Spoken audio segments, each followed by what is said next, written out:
It's showtime. Oh, yeah.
Hell, Shadowhawk.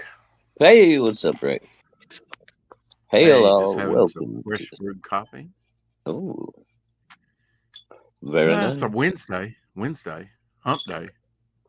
Hump I think you said day. Tuesday. Hump day.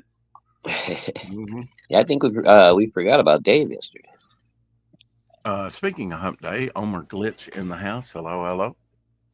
Hump day. What's up, Owen?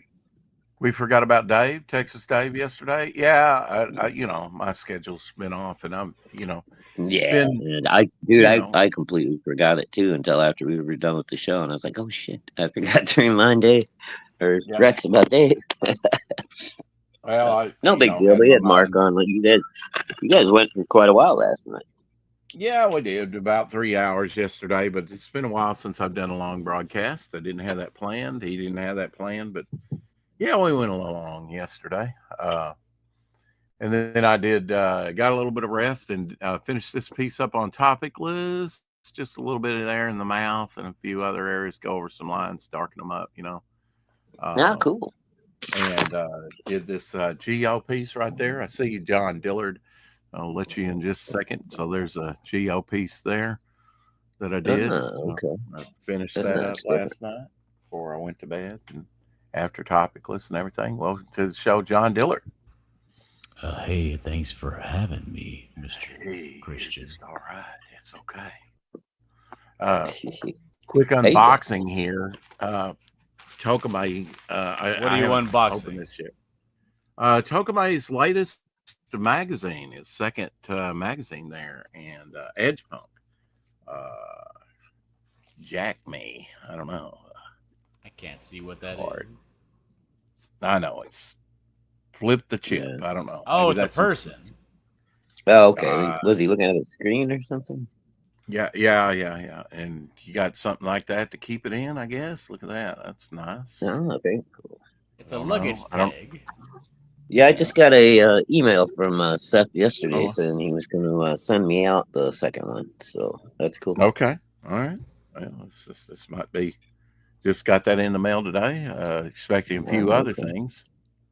Uh, but latest little thing from Edge Punk from Tokamai. We're gonna have him on next week sometime. What else we got in here, boy? He packed me some goodies.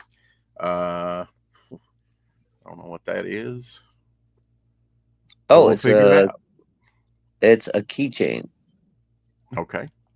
You have to You clip there's it to some your kind of belt, little and then you can use the cord that extends mm, to unlock your door, and then let it go. And just like Okay. a janitor, the keys will return to your hip. Oh, that's cool. A little yeah. lanyard here saying Edge Punk. I knew he Oh, was very going to cool. get the lanyards in. And something looking official and a essential here. I don't. Oh, maybe that's another keychain. Apparently, maybe. Oh I wait, don't yeah, know. okay. Is it a That's the USB key thing. drive? Is it? What is it? Yeah, maybe. Well, Might what be. is it? What do you mean maybe? I don't know, man. Well, It just open it up says. and check it out like you give a shit. Oh, okay. Well, it just said Edge Punk. You know. Get my little scissors out here, and we'll do surgery then. Acting like he doesn't even know who he is. Yeah.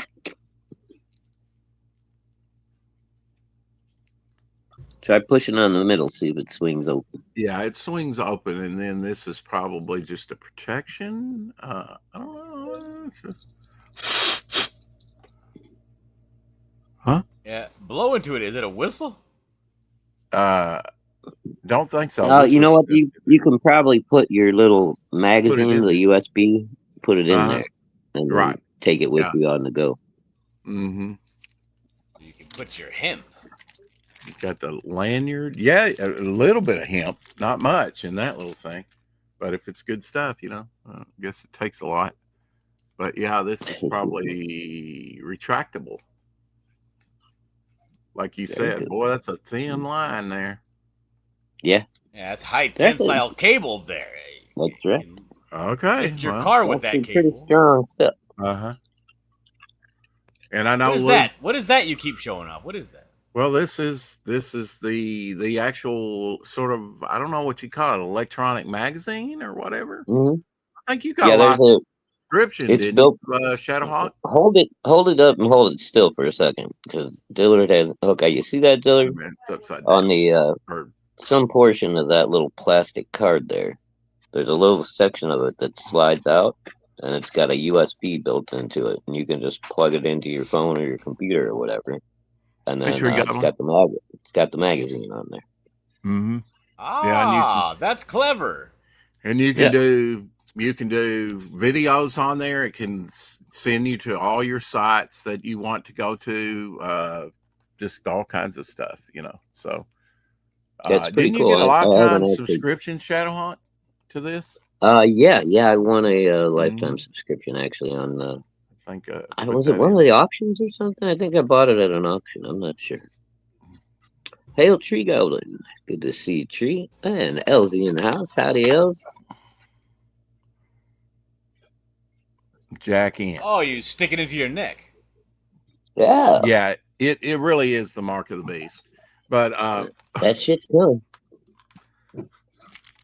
I don't think that's it's funny. This man is the Antichrist. No, not this man. Somehow I don't think you'd come on here if you thought I was the Antichrist. What do you think? No, I'd probably be plotting to assassinate you. And what better to get closer to your enemies, right? Keep them close. That's right. Friends close and your enemies closer. John Dillard, I backed your book, and he said, "Which one?" Doc told me that you were going to release sort of a buckler. What would you call it? A compendulum? It's omnibus? A catch-up. Yeah. A catch-up second chance offer for everything that you've produced up to this time, and one hefty book of what was it? 116 pages, or was it more than that? 15. Yeah. 115 pages. That's I think I. To be exact. I backed them both there, but Dillard, I got a copy of Yellow Flashes, and then I also backed your the story so far. Thank you, Shadowhawk. Oh, there you go. There you go. No problem, sir. And I didn't realize I had some. I only have the one issue. I think the latest issue of the Buckler. I don't know how I missed the first three, but now I'll have the first three stories. So. Well, the first one came out. I'm sorry. Go ahead, Rex. Well, I was going to say that your last one was Canadian Tussle, which I know Shadowhawk got, but when did the ash can come about? Was that on the first campaign? Was that before the first campaign? Nope, the ash can came about a long time ago. That was Oh, okay. first thing I ever did, and it wasn't even on my campaign. It was for a buddy of mine named Rick Piper. It was on his campaign for his first book, The Canadian Shield. Oh, And yeah, we know Rick. his book was doing really kind of poorly, right? Mm-hmm. So to bump up the numbers, I was like, I will do a story called the Buckler. I'll do my Buckler intro story, and I did it traditionally drawn, and everybody that backed it got a panel out of the book. And I sat Oh, there cool. with a cutter, and I carefully cut out every single panel out of every single page, and anybody who backed it got an original panel that was signed and numbered. Oh, Wow. that's a really great idea, Dillard. I like that. It is. And some people were like, "You don't separate the pages like that. You're ruining it." And I'm like, Well, I mean, sue I me. guess if What are you you're a gonna do about it? purist or whatever, yeah, I mean, you hate to see the page get cut up, I guess, but at the same time, it's very cool to get it, an original panel. So, Hey, It Courtney. is. Hey, Elsie. How's it Now, going? And that came out a long time ago, and that was I think 14 pages, just kind of showing how he became a villain. okay. okay. Did that? I've When heard did the he? story, and then, so is the, what was the one you were doing the audio for? Is that included in this collection? No, that's the not. man- That only exists on YouTube. Oh, okay. Yeah, and I haven't gotten around to finishing those up yet. Yeah, dude, Now, what- I was enjoying them. I'm waiting for some more. Yeah. Then the other book, then there was the release of the graphic novel that I did, the first big book, and that one's called Ascendancy. That's the one with the guy getting. That's the one with him getting arrested on the cover. Now, as a tier, right, I did. as a stretch goal for that campaign, if the campaign made over 10,000, I was going to include a whole separate book, and that was the Temple of Polar Twilight. Mm-hmm. Now, when did the Buckler encounter Rick's public domain character, the Canadian Shield? Because you were working on a story where they fight. Yeah, that's happening in the second full graphic novel. Okay. That's not out yet. And you were working on the Buck. What was there? A female? The Ballad version? of Bucklet. Yeah, the Ballad of Bucklet. Now that's going to be on the second one as well, correct? Right. That's a shorter story, so I'm going to include that with the second Okay. book. Okay. So Make he it does- available.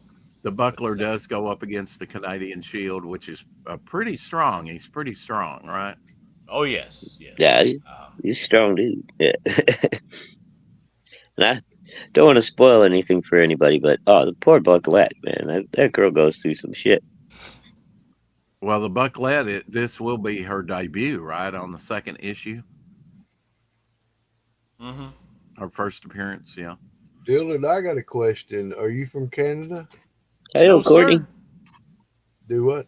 You are? No, sir? not at all. Not even close. I was just wondering the Canadian Shield. I just thought, because I collect, I got some a Comley of that Captain Canuck. I collected several of those. And, Yeah, Yeah, the main Rick- reason that I set his character in Canada is because when we were spitballing the idea around originally, he was going to be a sidekick for my buddy's character. My buddy's character is a Canadian hero. So I just had him hail from Canada. I got you. And Rick Piper's, whoops, wait a minute, a little bit premature on that. Sorry about that. Rick Piper's character, the Canadian Shield that he uses and goes up against the Buckler, which is Dillard's character, is in Canada. He is, I guess Rick's Canadian, right? He lives in Canada. Yes. He's a very patriotic young man. Up on Fun My Comic, just like Canadian Tussle, we've got the Buckler, the story so far, in case you guys missed it.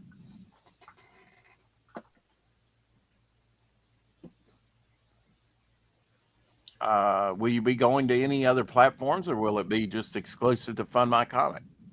No, this is going to be exclusive to Fun My Comic. Okay. Now, is this cover a new pick, Dillard, or is that One of the Oh, this ain't the shots cover. I've This seen. is just a no. This is a new Oh, picture, oh, yeah. But this isn't the cover. The cover Okay. is actually him breaking out. You'll see it there. I haven't finished coloring it yet, but it's right there on the Okay. side where it says 4 stories, 1 book of him busting out of a Okay. window. Yep. Yeah, that's the cover for the new book, for the paperback, Ah, whatever you call it, the trade. I don't know. yeah, trade, I guess. Yeah, trade paperback, right? Why not? About as simple as you get, folks. $40 plus shipping. You get caught up on all the Buckler stuff in one handy dandy hard. Is it going to be hardback? No, No, soft cover. Okay. yeah, just a big, Just said fat, trade perfect paperback. bound soft cover. Okay. Well, the hearing's one of the first things to go. Shadow. So What's that?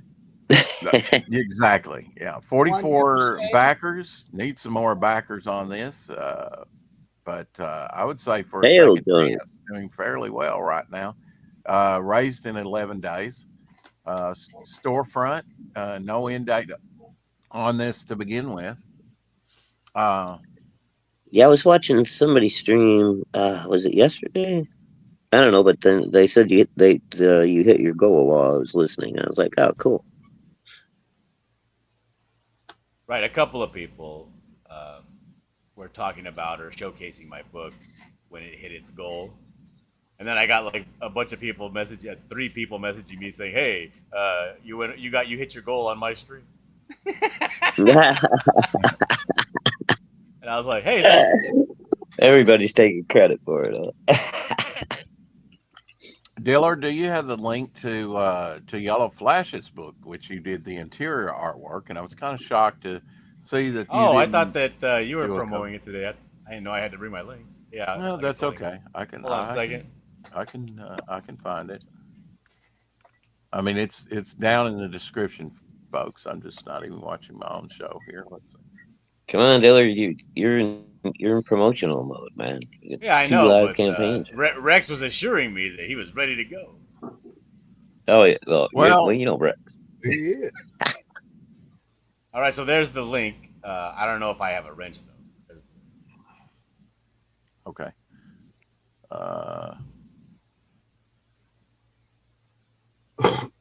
Yeah, you got a wrench. Excellent. Probably got a whole toolbox, Dillard. I don't know Not if on that this was channel, the. I don't. Oh no, this is Yellow Flash channel. That's not the right thing at all. I guess I should have There taken. it is. I've got Yellow Flash's YouTube down in the description as well. Clicked on the wrong one. Yeah, Dillard gave the link there. Yeah, let's try Dillard's link. You can you can use the link that I provided to take you there directly. Yeah, Yeah. skip the middleman. And we'll see if that takes me to where I backed the book. I guess it does. It looks the same. Mhm.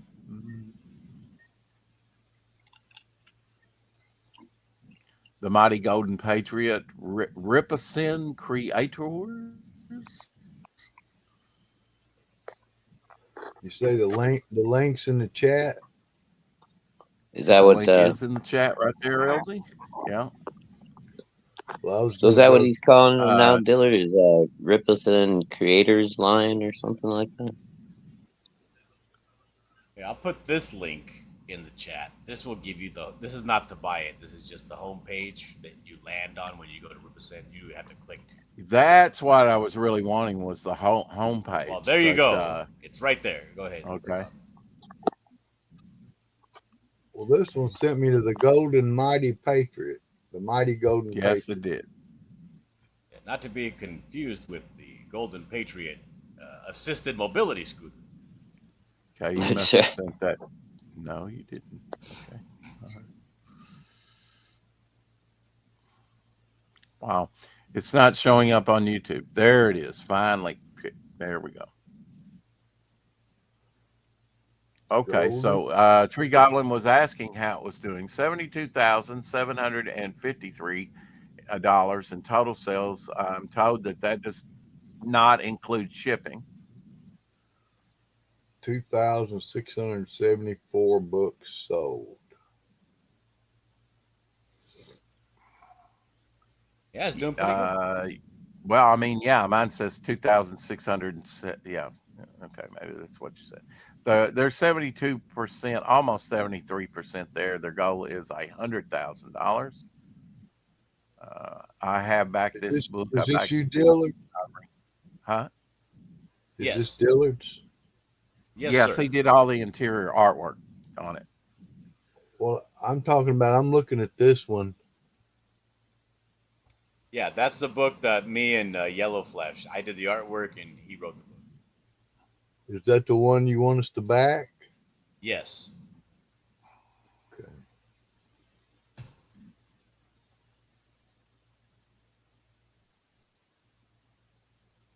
Now I'm gonna get this signed. I know. I think there's an option to get it signed. All the options on what variation to purchase, they're all separate in the shopping cart. I'm just gonna give you my email, and that way you can just send me information, okay? Because I don't see where it tells me to buy anything.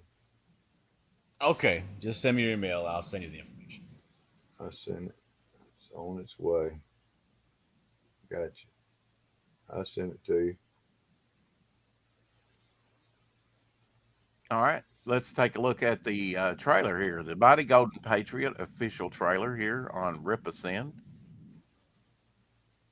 See how we can chop this one up.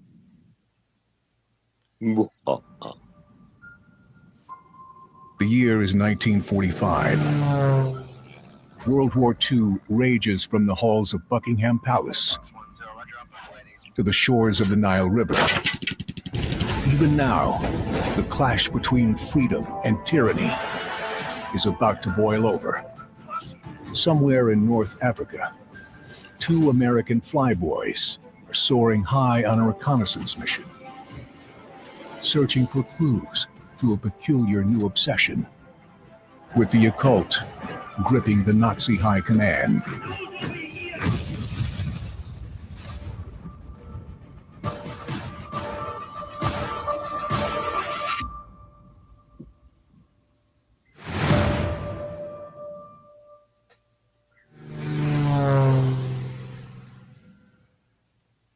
Cool. There you go. You can pre-order it now. I'm talking about it's got some military and war in it. I love war comics. Grew up reading them. Hey, Marv. What's up, Marv? Hey, Marv. What's happening, buddy? It's bedtime for Marv. He's going to bed. I'm good with Golden Patriot. I just don't know about the scarf, bro. I mean, what did you think about that, Dillard? Oh, that's the one thing that I absolutely needed him to have. Okay. Because I didn't want to lose the aspect that he's a pilot, right? And one of my, right. Okay. I am a corny person, and there is one of my favorite movies in the whole wide world. I don't know if you've heard of it. It's called Hot Shots, starring Charlie Sheen. Oh yeah. He said corny. And in this movie, he plays a pilot. He plays Topper Harley, the pilot. He's supposed to be like a Top Gun spoof. Well, the guy that's supposed to be playing Iceman in the movie is Kerry Ewells, and I believe that's how you say his name. I'm not 100% sure. Yeah, I'm not sure. But he's the guy that stars in the movie The Princess Bride. Oh yeah, Elwes. Carrie Is Elwes. it Elwes? Yeah, I think it's Elwes. Elwes. I've only ever read it, so I always call him Kerry Ewells, but maybe it's Elwes. Right. But as the commander comes in and all the pilots are there waiting for their orders, he says, "At ease, men," and they all pose in very heroic at ease poses, and Kerry Elwes pose. He puts his hands on his hips, and like a fan goes on, and his scarf starts blowing in the wind. Yeah. And to me, that's always struck me as like that's a pilot right there with the aviator glasses and the scarf blowing in the wind. Oh yeah. Yeah, you're a big Snoopy fan too, I'm guessing. Oh yeah. So Oh, when I wanted me to too. do a design, I wanted to incorporate that. Yes, it also has personal significance because it's a heirloom, a family heirloom, his scarf. So I wanted to keep it even after his transformation.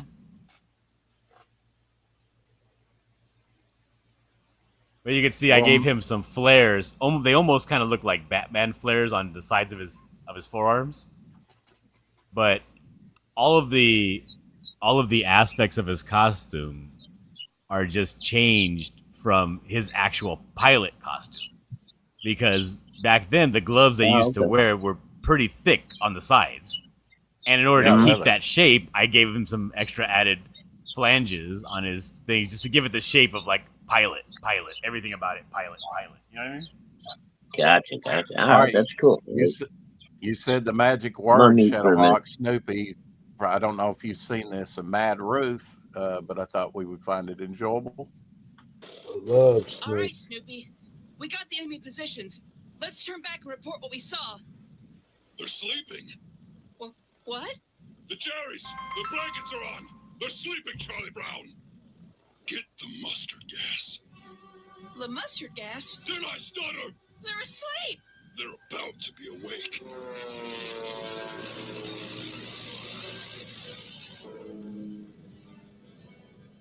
Now, Charlie Brown!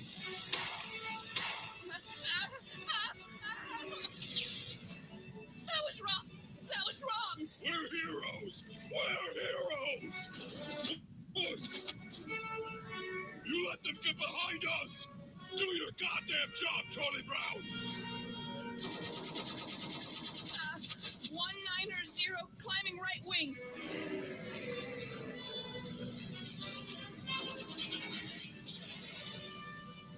That was incredible! We're not done yet. What are you doing? He's defenseless! He's the enemy! You think he's just gonna hit the ground and stop being a soldier? Do you? Please, Snoopy, please! He's just a kid! Take it up with the Kaiser. Oh God, no! No, you can't! Stop it, Snoopy! Stop it, get off him! Bad! Oh my God, what did you do to him? Oh, it's just a game! Someone help! Where are the adults? Someone, anyone, for the love of God! Oh, Jesus Christ! Oh, we're gonna have to put you down, Snoopy! You're gonna be dead soon! Cool. That was wild. Like It was I don't know cool. if Mad Ruth made that or what, but there's the link to it if you want to see it in choppy form. that's awesome. Good to me. I got it. I could see exactly what it was. Dive into a thrilling graphic novel experience that combines historical drama, pulse-pounding action, and supernatural mystery. The Golden Patriot delivers an exhilarating adventure set amidst the chaos of World War II, exploring the courage, sacrifice, and resilience required to face an enemy whose powers extend beyond the known boundaries of war. Mm. So, how were you approached by all parties? Yellow Flash or whatever. How long did you talk about this project? And it is 100% drawn and colored and lettered and everything, right? It's ready to be printed up Yeah. after the camp. Yeah, it's all done already. How were you kind of initially approached about this? This was about a year and a half ago, wasn't it? Yeah, it was basically he wanted he was looking for somebody for coloring. Mm-hmm. But then when I showed him my samples of my coloring, he wanted to know if I had any, coloring on any artwork that I've done. And I was like, well, all of this artwork is mine because I color my own stuff. And he's like, oh, you drew this because I like this style because we wanted to do basically a Sentai, right? Like a super soldier, Power Ranger kind of deal. Like it's a pretty big genre in Japan, the Sentai genre. Oh yeah, it's huge in Japan. If you have a superhero, that's what they kind of look like. You know what I mean? Right. But he wanted it to look more gritty, more grounded, more Western. You know, American. Exactly. And he was like, so I would like something like this, but in, you know, the story genre line of the Sentai, but something that looks like your stuff. And I'm like, okay, I can do that. So that's what the book is. It's basically that story, but in my style, the Western style. Oh, cool. Yeah, all right. Because we have a bunch of. I'm sorry. Is that the book we're going to get? Is that what we're you showed us and everything? Yeah. The one that we were just looking at. Yeah, the trailer that just showed. Golden Patriot. Yeah. Not the Snoopy one. The one before that, the Buckler story so far is separate. I'd like to have the artwork from that. That'd be cool. Yeah, I have the artwork from that. So what we did was, because the story itself is about. I was talking about the Snoopy, brother. I know you got the artwork to your stuff. Yeah. I was talking about. I'd like to have the artwork to that Snoopy story we just. I don't like it. It's ass. I think it looks stupid. All right, so for this story itself, because the story is taking place during the North African campaign in World War II, I had to be a little selective with what I could and could not use in terms of what the military was currently using at the given time in the given region. Right. Unless we're talking about my character, because the Golden Patriot, his squad is basically an anti-terrorism squad.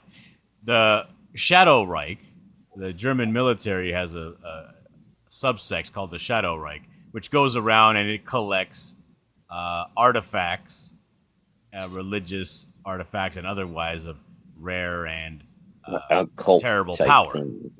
Yeah. Right. Which was really a thing. So in order to keep those out of their hands, our main character is part of a group that does that. They sabotage their efforts. And they try to get the stuff before them. So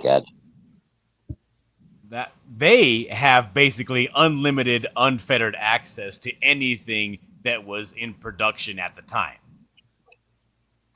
Because there's a lot of people, a lot of World War II people who are very peculiar about what gets used when and where. Oh, yeah, dude. Yeah, it can be a whole hairball. So I had to be really careful with the Nazis about what they were using and where, and the regular soldiers. But when it comes to the actual, departments that they work for, they have unlimited access to anything that exists at the time.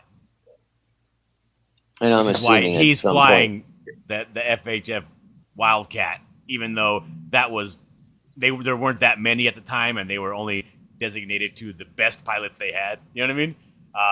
Right. Their entire squad is Hellcats. Yeah.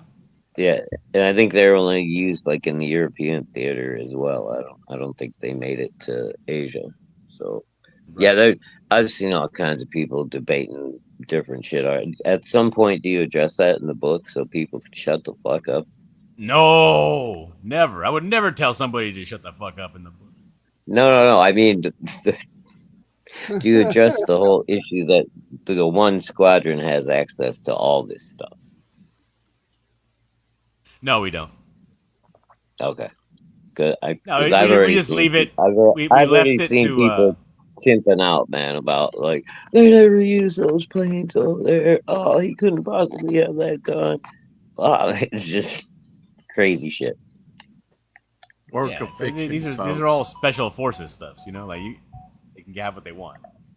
But the reason I fell in love with the idea of this book is because there's so many different little, and I'm a big fan of like alternate history and conspiracy theories, and there's so many little cool niches around the world, especially around the countries that were involved in World War II. Yeah, there's so many. And ancient technologies and all this stuff that you could play with that you could write a story. Stories are basically endless, you know. And to have this character be able to have the ability to take what's difficult about watching a World War II strategy, which is basically how long it takes for things to happen and mobilizing, out of the equation, because this guy can now get things going and get there immediately because he has the power to do so. So now we can get the action and crank it up to 11. You know what I mean? Yeah, that's cool. I like that idea. Tree Goblin says, has it got Nazi flying saucers? Well, the second book is going to feature the Nazi bell, which some people have time travel. And say yes, and some people have tied it to flying saucers. Mm-hmm. The mercury aspect of it, and the centrifugal mercury, and how it makes things levitate. Well, they did send an exhibition down to Antarctica, did they not? And there's a bunch of shit going down in Antarctica. Yeah, a war between the flying saucers and the Nazis at the time, or something like that was reported. You hear a lot of speculation about stuff like that. Until they ran into the titanic, gigantic, super smart octopus that resides in Antarctica. Oh, there you go. Picks you up every time. Yeah. The Nazi bell. I hadn't heard that it was linked to aliens. I heard that it was a time travel type thing. Well, they say that the way that the Nazi bell works is technology stolen. Oh, yeah, UFOs. the anti-grav where it's kind of suspended. Yes. Yeah. Mm-hmm. You know the story.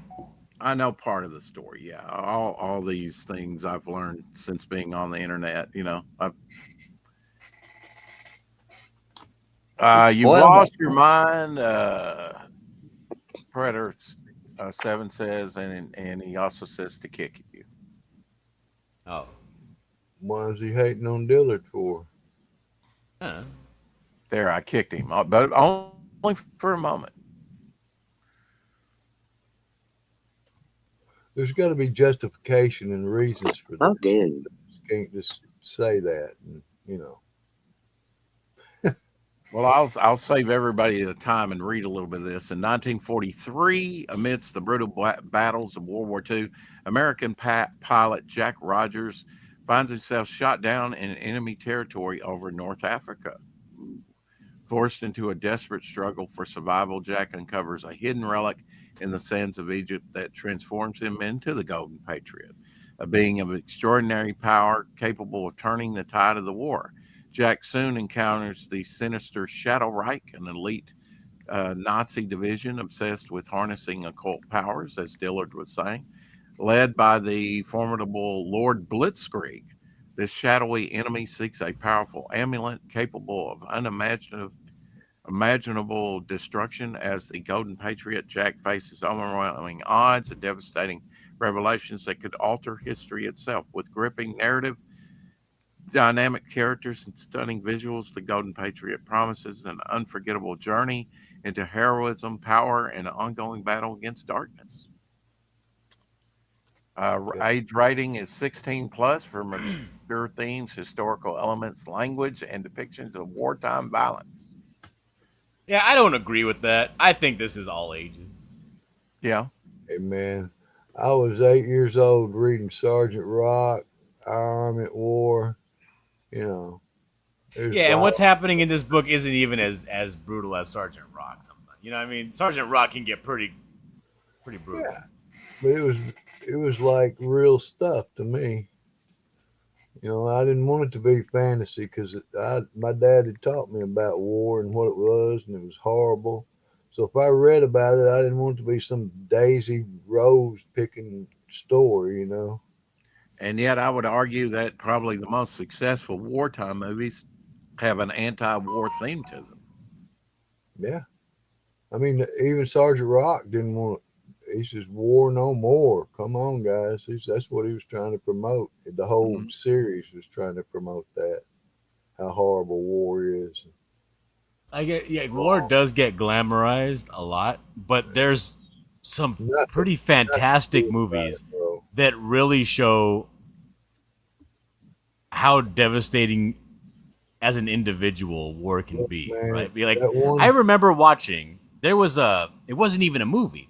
It was produced on. You ever heard of the video game Minecraft? Oh, Yep. yeah. There was a people will take the game Minecraft and they'll invite a bunch of players and they'll do simulations. Say you do this and you guys do this, and eventually they'll all end up having a big fight and a war happens, right? And it'll be 1,000. It was 1,000 players, and if you won, you get money, and if you lost, you didn't get money.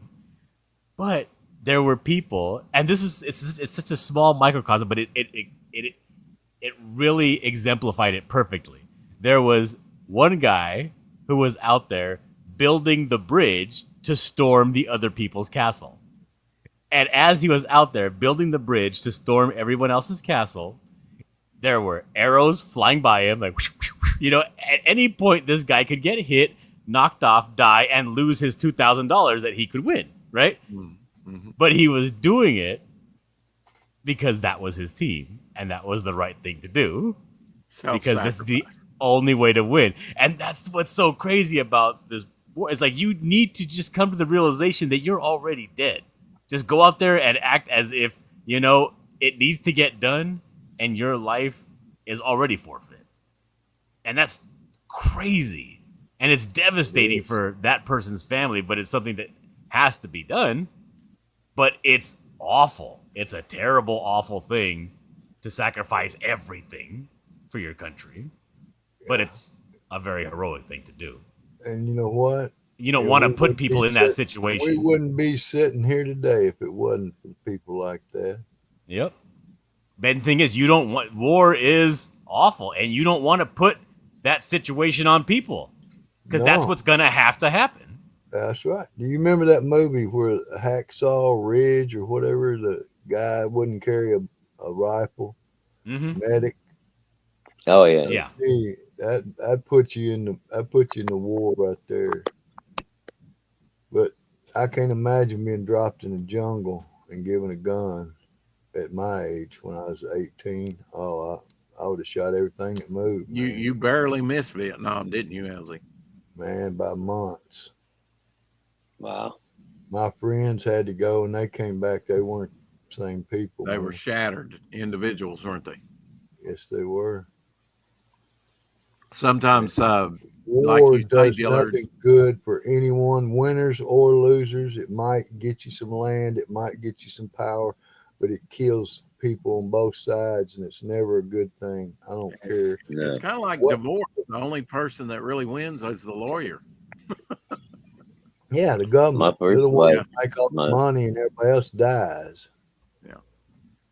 My first wife's father-in-law, man, we couldn't watch like war movies and stuff if he fell asleep on the couch or whatever, and we happened to be watching a war movie, and there was like helicopters or machine guns or something.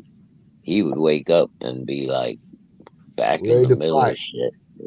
Yeah, Yeah, dude, in he the was, middle of war. but he was ready to fucking kill. He wasn't ready to fight, man. You could see the look Yeah. on his face. He was ready to kill everybody Well, That's fucking what I around. mean. Survival, brother. Survival. I knew a man that went to see Platoon with a couple friends, and he just it took him back to Vietnam and the trauma and everything, and he basically went and blanked out for 2 years.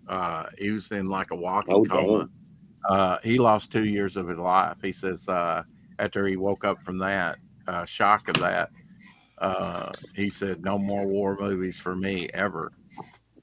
Well, I would say not.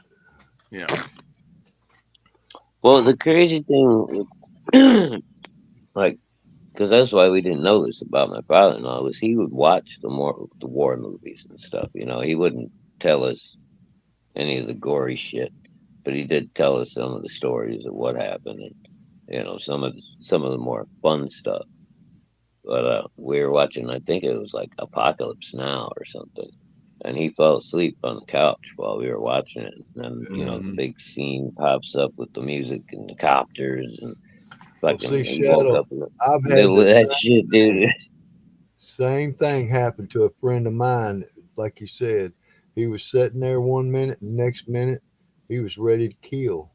I mean, Oh, dude, and I had to it go was over and scary, say, brother, man. oh, it is, man. Oh, man, because they will, because they're Yeah, there, it's you know. they're triggered at that point. Oh yeah, well, Uh, dude, I mean, they're not even probably seeing you at that point. They're seeing, Exactly. the past. the enemy, So, right? Sometimes I think it's easier. Some of the vets think it's easier to have died over there. They have resolved themselves to that, like Dillard was saying, and then they have to come back and they've got all these things to cope with. It's almost like mhm. I just heard a testimony of another prisoner, and he went out and committed a crime, so they would arrest him. So we would have that's truly institutionalized, where he within Oh yeah, the walls of the prison, he feels like things are structured and safe, and he can deal with that a lot better and cope with that a lot better than everyday living, and all the decisions and all the That's uncertainty. sad, man. Yeah, no, I dude. know it is. I told you my dad was a police officer for years. When they built this new big giant jail here, he became the chef because he used to be a chef on a big Navy vessel back in the war. So he just used his skills to kind of move off of the street and, into feeding the prisoners and shit and actually giving them good food. But, That's cool. Oh, Dillard, I've got a question I want to ask you twice, because you really got sorry. two campaigns going, because you've got a big invested interest in Golden Patriot, of course, and you've been working on that for the past year diligently and turning down other work. And I know you want it to do well. Glad to know your mind is sound, F. Dillard. um, At least it was. but my question is, which one do you want to start with first, the Buckler or the Golden Patriot? Because I'm going to ask you the same question twice about each campaign. Okay, well, let's start with the Golden Patriot then. Okay, Golden Patriot, which you're doing with Yellow Flash. Um, why should people back and buy this book? Why? Yes, It's why? a good damn book. Okay. It has great artwork. It has a great story. It has a great intro to a wider world.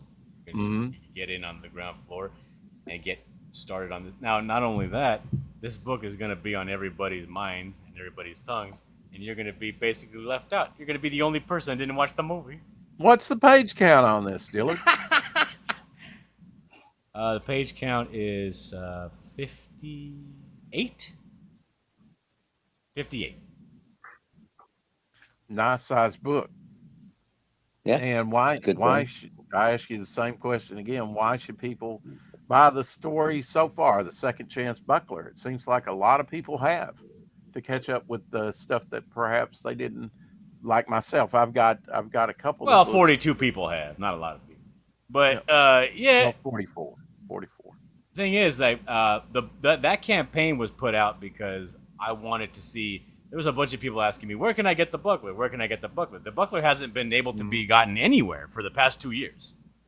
Right. Yeah. And I'm like, well, I'm starting to work on, now that I got a little bit of extra time, I'm starting to work on what do you call it? The meat of the story, the pages of the meat of the story for book 2. And a lot of people have no idea about because it's been so long between releases that they don't know what the Buckler is. And now that I've gotten a little bit of notoriety for working on the Patriot book, people are like, well, what is Dillard? What has Dillard done? Right. So that's why I put out this campaign, to let everybody know this is where I come from. This is what I do. This is my resume. Yeah. Right. And if this is something you like, then maybe you might want to follow me while I make the next one. Right. So this is a way for them to catch up on the story that they missed, so that when this next one drops, they can be all caught up and ready to go. Well, that tracks. That tracks that you'd want to do that. And, Dillard, may I say, Dillard, that any predictions for Ethan's review of the book? I'm thinking that he's probably gonna hate it. He'll laugh at it. He'll say that it's trash. That's my prediction. I'm taking bets. You're taking bets. Okay. Well, only if he has. Would he say that if he has something against you right off the bat? I would think, because that's not No, fair. Ethan and the E- writer E- Yellow Flash, they hate yeah, each other. So. yeah. Oh, Ethan don't have nothing against John. It's just Yellow Flash that well, he's yeah. got. Then expect that and move on. You know. I certainly have. So. So you've already dove deep into issue 2, and how much of that has it completed, and will it be about the I same have page not count? completed issue 2. No, I didn't say that. I said I don't know what I said, but I said you've dove deep into issue 2 and getting it completed already. It's not that it's completed, but that you are trying to get it complete. How far along with it? If are Are you you talking about in the Golden Patriot? Golden Patriot issue Yeah, 2? no, I Yes, have sir. not. We have not even finished the script for number 2. Okay, all right. Now, We so just are you know the collaborating? story and where it's going. I mean, is he exclusively writing it, or is this second one? Are you going to interject into the writing process, or be a Well, I mean, co-plotter? I interjected into the writing process in the first one, Okay. but it's just whatever. If I start to draw it and I want to make changes, I'll just shoot him an email or get on a call and be like, "Hey, I think this needs to happen," and then if it makes sense, we'll Mhm. just change it. You know? All right, not trying to be a jerk, but didn't Lit Dev help out Flash quite a bit? Yeah, yeah. But what we did was we had we had basically an A story and a B story for the book, and I felt like it needed more. Like I wanted it to be super dense. Yellow Flash wanted it to be very classic, very golden age, very A story only kind of driven. You know what I Right. mean? Okay. So we brought Lit Dev in, and we were like, okay, so let's marry the two ideas and see if we can't use some writing because Literature Devil's a writer. I'm not. Yeah, You know? yeah, oh yeah, no, yeah, dude's he's a Yeah, let's see if respected we can writer. use some tricks. Can you give me some notes for things to include in the imagery so that we have more story happening than just what's in the bubbles? You know? Ah, that dude, great idea. Bring in So that's somebody that that's what Lip you Dev. know. That was mainly his contribution was making the change, and he contributed a lot. You know, Yeah, we so should do he just this instead. Have he this, made show this kind of deal. You know? right. He made it more presentable as a comic book instead of just a story. Right. Yeah, yeah, no, and that's a perfect use for Lit Dev, man. That guy's he smart dude, man. And so, how is this part of the greater Rippaverse, or is it? It's not. No, it's not. It's not No. associated with the Rippaverse comics, the characters at all. No. I think it's just just distribution or whatever, Dillard. Yeah, it's basically a publishing house, right, on the side. Right. Okay, that's what Rippasend is, I guess. Yeah. Mhm. Yes. Yeah, they're just gonna print them and send them, like default them and all that good.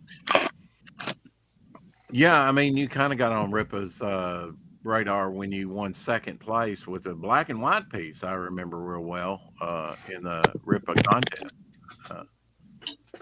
for his awesome character, I believe. Yeah, I drew a picture. That's the first time that I got on Rippa's radar was when I drew that piece for Ice. Oh, I Mhm. forgot all about that. Yeah.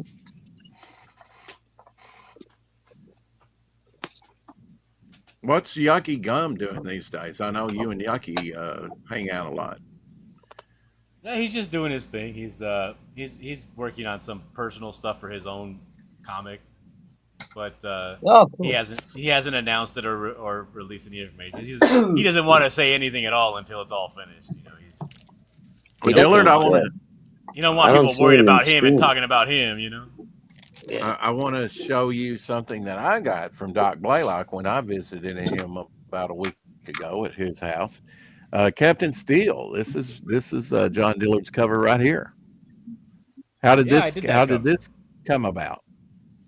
Dillard? Yeah, Darren, the author there, Darren Wagner, told me, he's like, hey, you know, I got a book called Captain Steel, but it has a really lame cover. It's just text on a colored background. I want something cool. I want you to show the picture of a monster maybe. There's a couple of it has a compilation of short stories. So one of the stories has this grotesque monster with this, investigative journalist. So Hey, Carrie. he's like, do something with that. And also the Captain Steel character, can you incorporate that in some way? So that's the idea that I came up with. I have that malevolent looking superhero, and as his cape unfurls, it opens up into a scene where that journalist is getting attacked by this grotesque fat woman monster, Yeah, very compelling. Yeah. And that only came out last year, correct? The cover did. I think his book was been out for about 2 years already. Okay. Well, I looked at that and I think he must have stories going back to 2011 because there was a copyright for 2011. I think the maybe publishing of this was in 2024 though. I could have read it wrong though. Maybe older than that, but it seems like some of these stories are older because there was that copyright of 2011. But very cool book. How did that come about? Where he just kind of contacted you and said, "Hey, I need a neat cover," huh? No, I mean, we were already in contact with each other. We were friends. We were just hanging out in the back room, and he happened to start talking about his book, and he was showing it to me. And I guess while he was showing it to me, he was a little sheepish because the cover looked really crummy. So he kind of didn't want to show me. Right. And he was like, do you think you could do something about this? And I was like, absolutely. Yeah. Made in the USA, printed in Columbia, South Carolina. Wow. I must have misread that when I was in Atlanta because that's where I picked it up. Copyright 2001 and 2012. So he didn't come out with this in 2012, did he? Rex, I don't know. I didn't write the thing. Okay. All right. I just drew the cover. That's it. Mine has authentic nicotine smell to it from Doc's house. Oh, there you go. Quite pungent. Yeah. Carrie says, I have Captain Steel. Great art, Dillard. Oh, thank you. What was the worst thing about working on Golden Patriot, and what was the best thing? The worst thing was, to be quite honest, the setting. I wasn't a fan of the setting until about 2/3 of the way through the book. I don't like the fact that it takes place in the desert. I hate drawing deserts. There's no big landmarks. There's no spiraling, soaring architecture. It's just a lot of beiges, a lot of sand, a lot of wood, a lot of lumber. And I would rather it be in a city. I would rather it be in a bustling city than in landscapes. Landscapes are easier to draw, but they just don't look as interesting. Yeah. It's kind of how people get fatigued reading a comic like a Western cowboy comic book. It's just a lot of landscapes, That was the most difficult thing. That was a big hurdle initially to get over, was like the fatigue, just getting tired of drawing sand and mountains. But that was in that aspect, that was the hardest thing. Thank God the next story takes place in the city. Everyone understands, just like looking at nature is completely horrible and it's a waste of time. So yeah, you get it.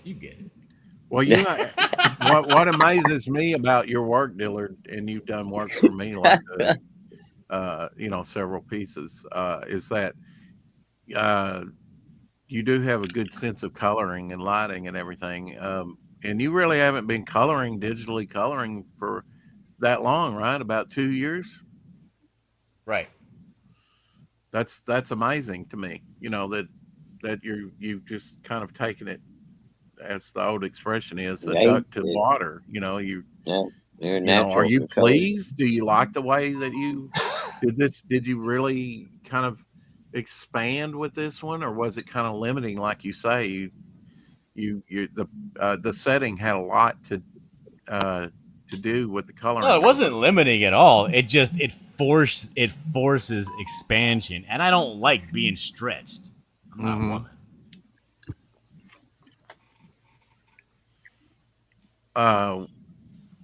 So when can we expect the Buckler 2 to come out?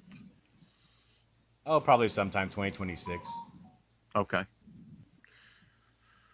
So The both thing is, these like, teams. if somebody tells you, "Hey, Rex, I need you to stay in this room, and you can't leave this room," Mm-hmm. you're not gonna just sit in the room twiddling your thumbs and be bored. You're gonna have to get creative. You're gonna have to find some way to pass the time. You're gonna Right. be forced to stretch and use every little bit of that room to entertain yourself. You know what I mean? Mm-hmm.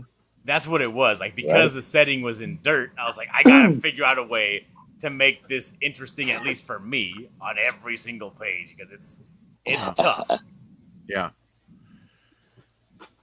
After the middle of the book, when he gets into town and things start happening in town, then it gets to be a little bit more fun to draw. Now I don't have to worry about doing atmospheric perspective and shading things. Now I can actually show that there's a building back there, and this is how far away he is from that thing. You know? What Right, about the yeah. military hardware that is in here? I saw in there that you had planes, but now do you have tanks? And I think you've got tanks and other artillery, right? Yeah, we have tanks. We have light artillery vehicles. We have 88s. We got a bunch of anti-aircraft machinery. There's a lot of stuff, but again, the majority of the book features this group against this other group, this Shadow Reich on the Nazi side against the American anti-terrorist group.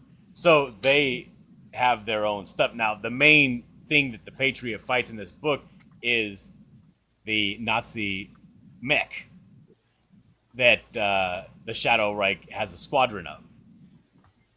A giant mechanical ambulatory machine that is piloted by a driver. But basically just big, heavy mechs, you know? Mm-hmm. Clunky, rusty metal. Thing looks like it runs on red diesel, you know? Set in 1943, the war was really happening at that point, right? Oh, yeah. Yeah. I mean, Germany Hitler, was getting desperate by then. yeah, it's so quick, so quickly, you know, how things, they were trying to stem the tide, right? I mean, but them stretching out to Russia and fighting on a couple different fronts, you know. Of course, there was North Africa where this is kind of sad. Do you address Rommel? Rommel was, you know, all in North Africa. Not by name, no. Okay, and the British and yeah. Yes, So- and all the other things that were happening during World War II. No, we don't tell the entire story of World War II, Rex. I got that. I got that. Yeah, there's a lot of It's interesting only things. 58 pages, Rex. Jesus. Well, you know, that is a unique time in history where you go, you know, just the turn of the turn. One decision, you know, it took the world in this direction. But what if, like you were saying, Dillard, there's so many what ifs that could be told about World War II. You know, what if Hitler got accepted to art school? Well, yeah, no, maybe we wouldn't Could have been a whole different one. Yeah. And Like, and it was you met the guy Doc Blaylock, right? oh yeah. Now, Doc Blaylock is a vet. No, never heard of him. Oh, well, for those of you You who know don't how know, it- Doc Blaylock no. is a veteran. Yeah, we know Mhm. Doc. And I had to sit back in the back room with Doc Blaylock and with another guy who goes by the name of Kirby, who is also a veteran. Oh yeah. Mhm. And he was a member of the Marines, and he was on a strike team. Oh, So okay. they were sitting back there debating if they had to infiltrate a Citadel base back in World War II, what would be the correct formation and how would that go about and all this jazz, right? And I had to Right. take notes just for one scene. You know, I'm gonna share this screen, Rex. Okay. God damn it! Phone calls.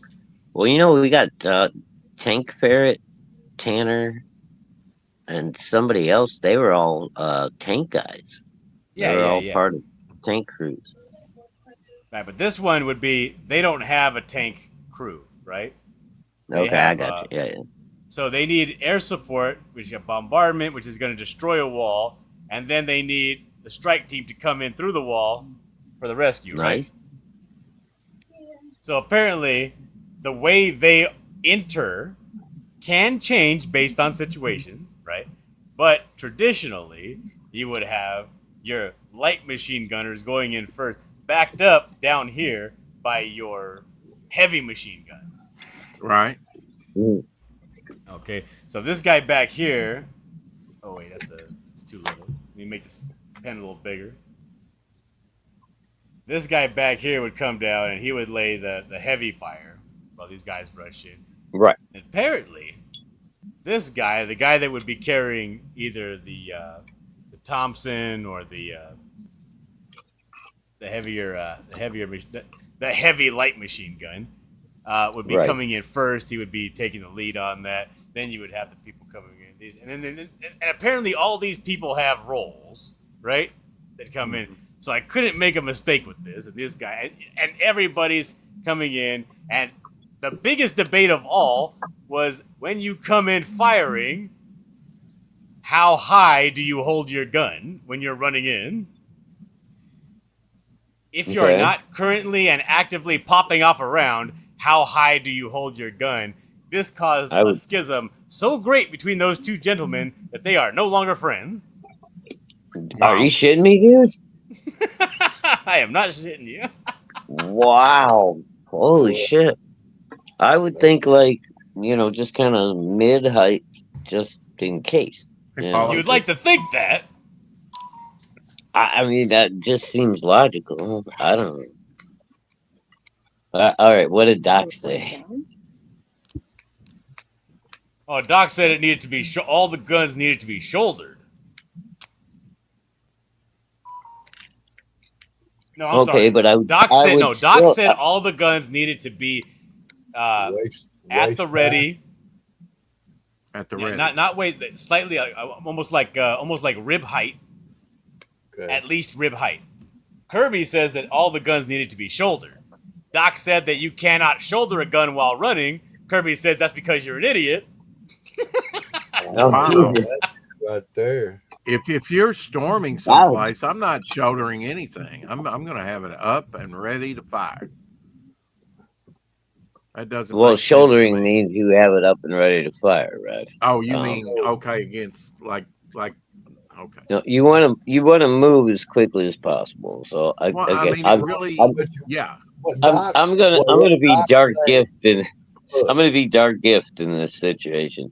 On the way to the door, I would be holding it just below chest height so I could run faster.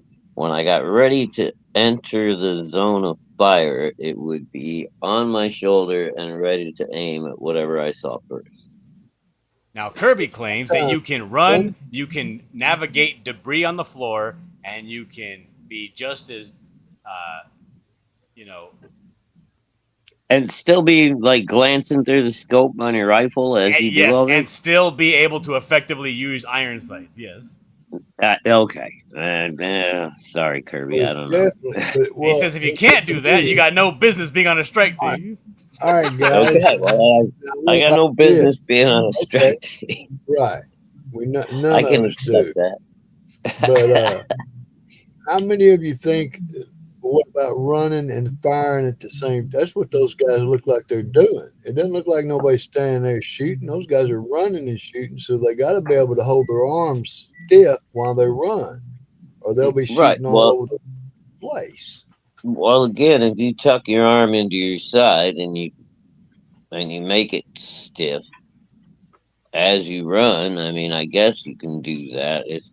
It's going to be really hard to run and shoot with the gun tucked into your shoulder where you can look through your eyepiece. If a Mongolian can shoot an eagle out of the sky while on horseback with a bow and arrow, you can do it with a gun. But put that picture back up there.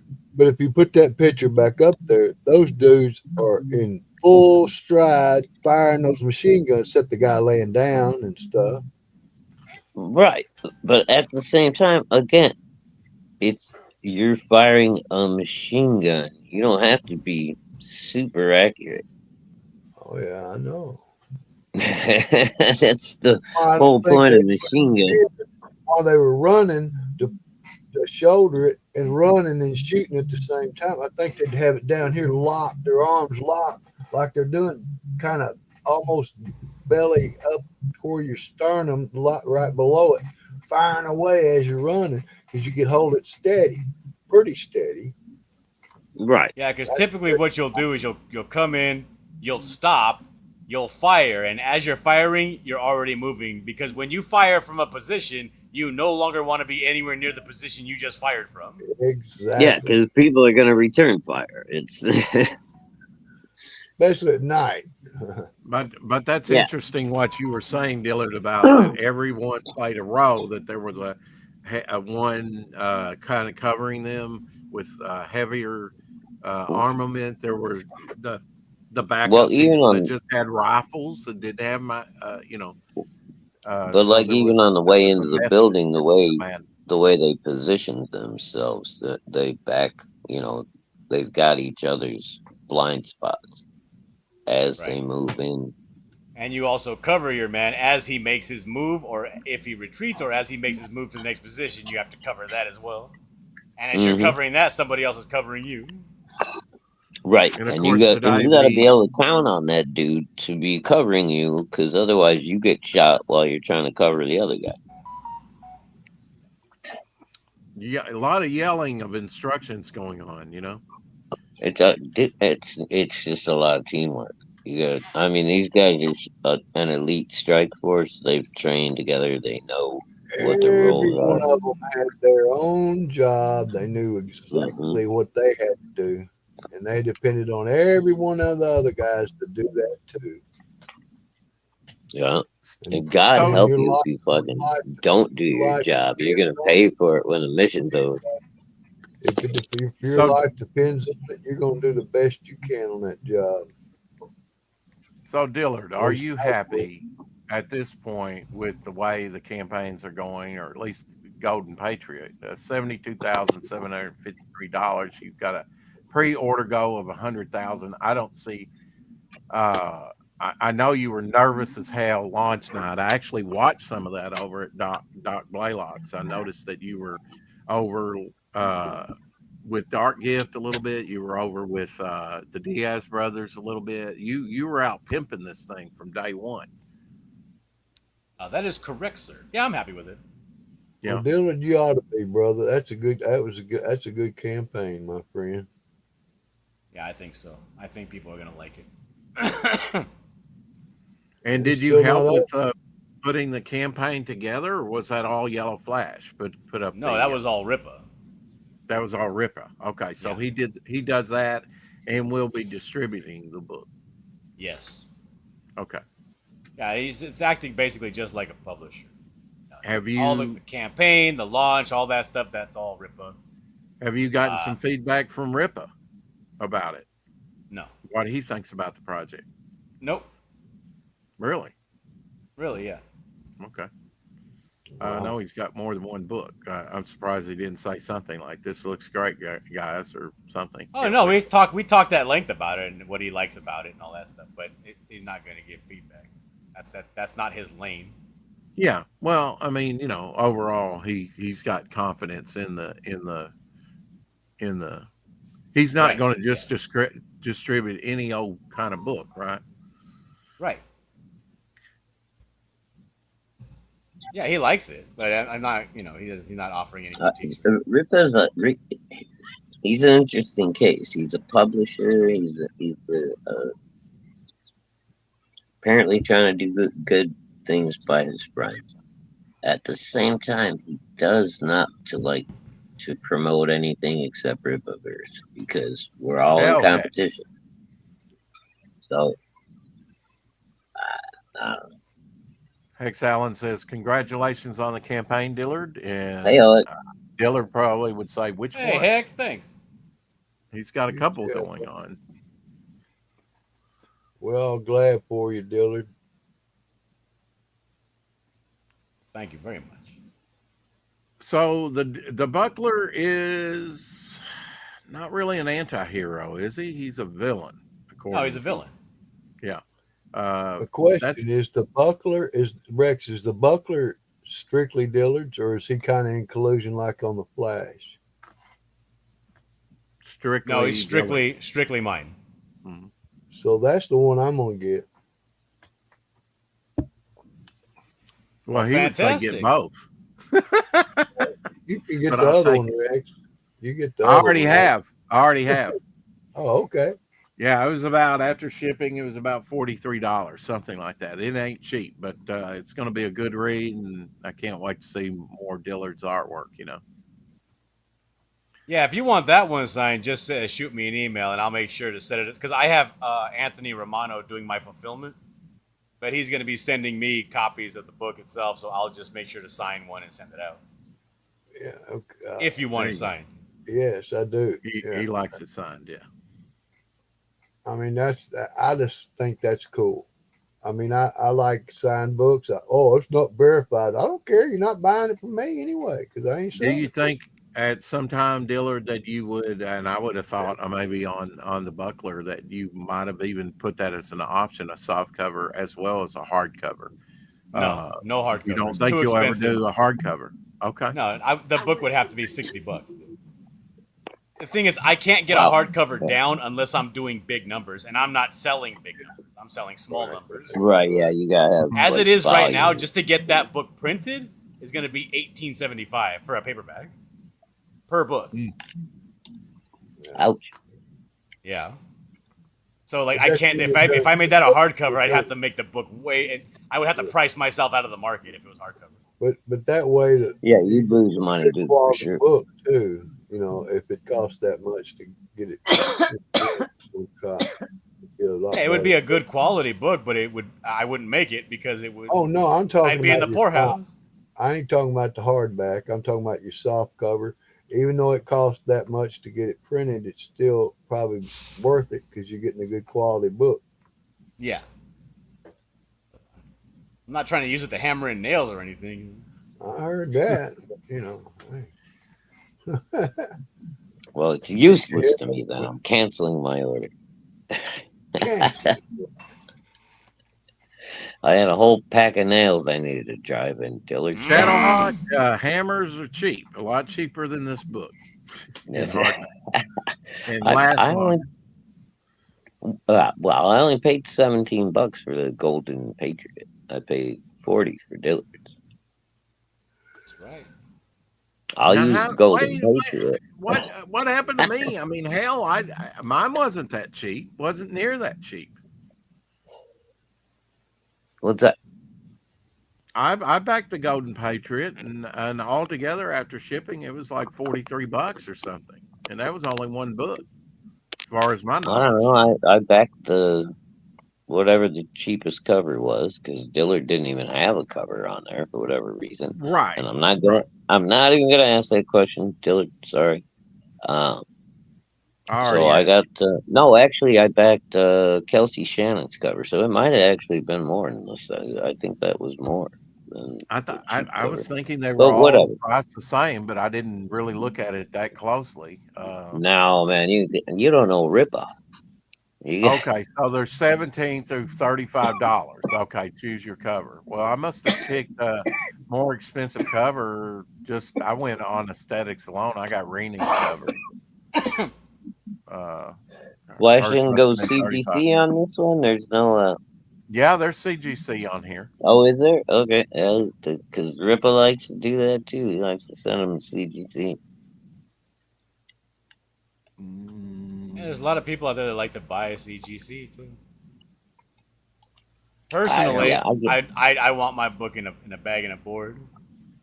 Yep. I just want to be able to read it. You know. I can't see buying a book I can't read at least once. It doesn't make sense. I went and bought this piece of gold. You know, one of those, and they have the gold in little blister packs for security. Oh yeah, authenticity. the little capsules. I had that thing for like 4 hours before I just ripped it open. I can't do it. I gotta feel it in my hands, you know. I gotta see. Is this real? So this is a little riff on what a little criticism from Ethan and other people, right? Pay your artist. They have a pay your artist T-shirt. Mm-hmm. Yeah, And that was something that was going on all during of the whole. if you buy that T-shirt, 100% of that goes to me without tax. Oh, Okay. really? Okay, I didn't know that. That's cool. Now we know it. We buy a T-shirt. Oh, What about this Tales from the Battlefield? That is a supplement, I guess. That's a standalone story. It's a 22-page story drawn by the Quaff and written by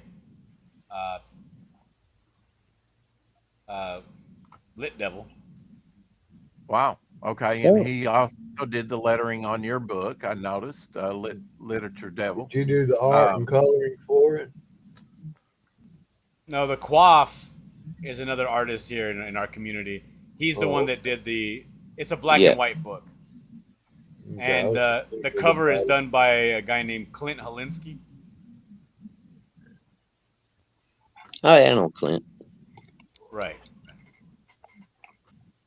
Every platform seems to be a little bit different. That's big criticism I have. But yeah, It's that's like, I'm sorry, what?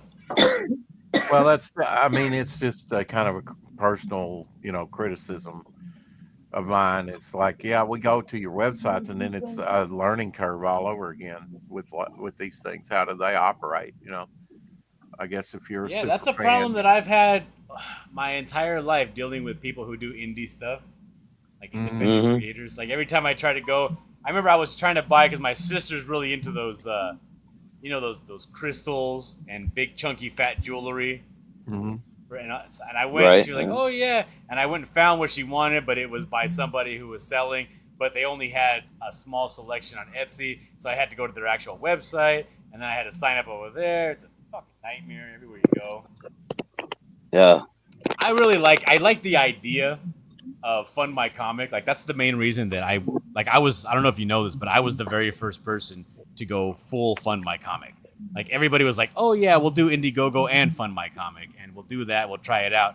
And I was like, "No, Buckler Canadian Tussle available only on Fund My Comic." Yeah. That's why I got such a think that's sweetheart why deal it's from actually Luke because I was the only one that did it. He was like, "Yeah, you don't got to pay any fees."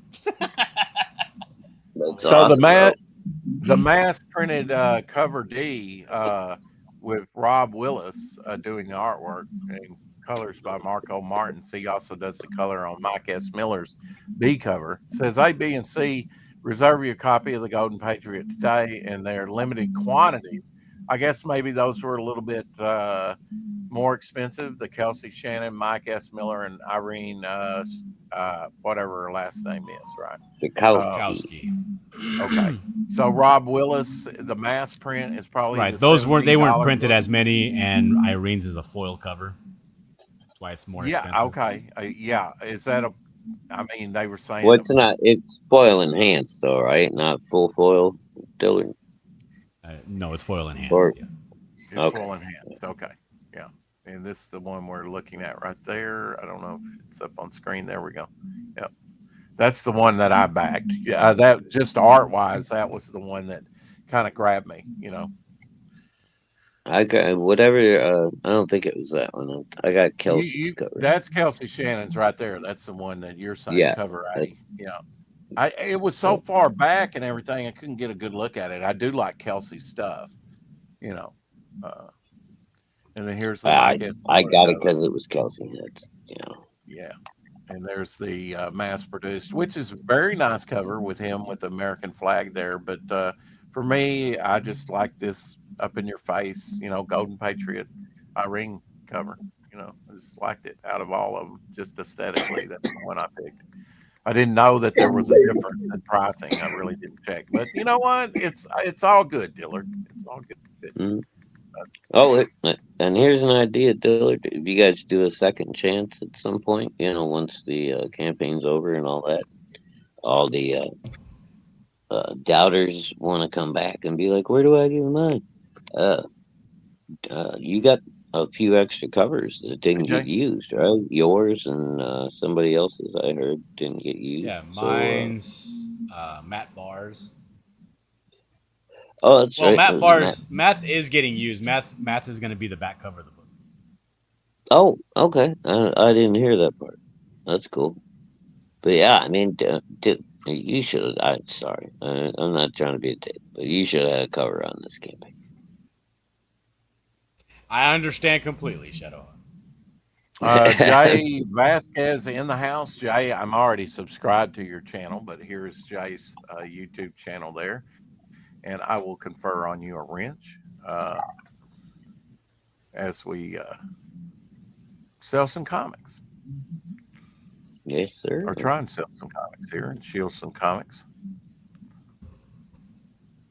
Talk, get a better feel of both properties here.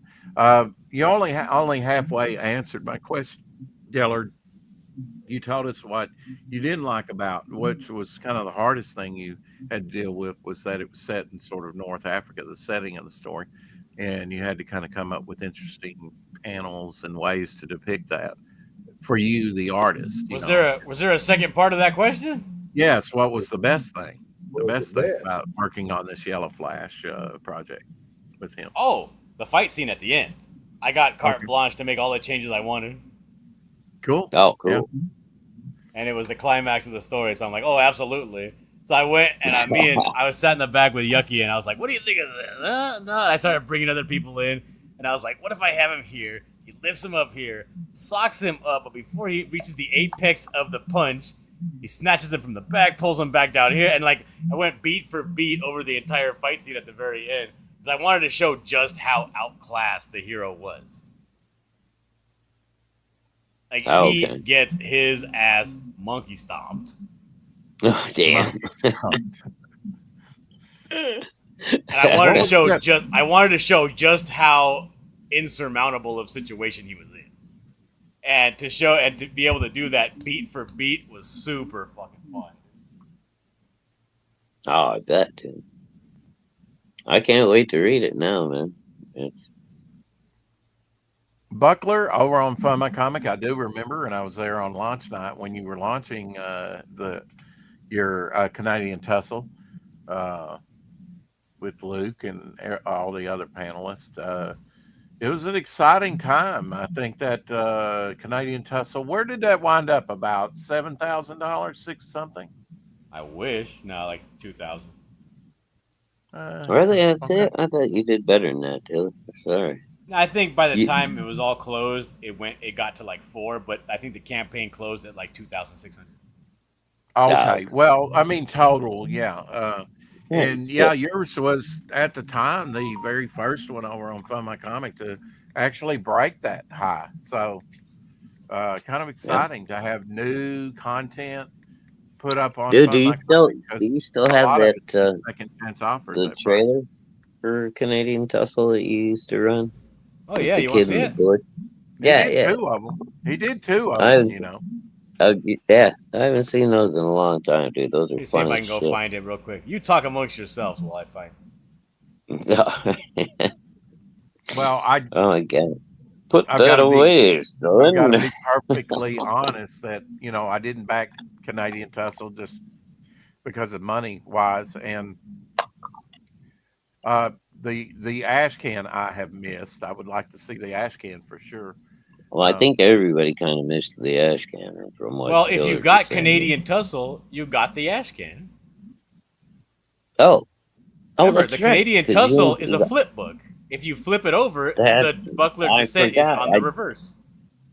I do have the ash cannon. That's right. Okay. Okay. All right. I forgot about that. That's all right. I'm gonna have it again though. Well, so the original, I guess that's what was confusing to me, Dillard, is that the original ash can that came out long ago had a different cover, right? Because the one where he's under the light and crouching and everything, you did more recently. No, that's the original cover for the ash can.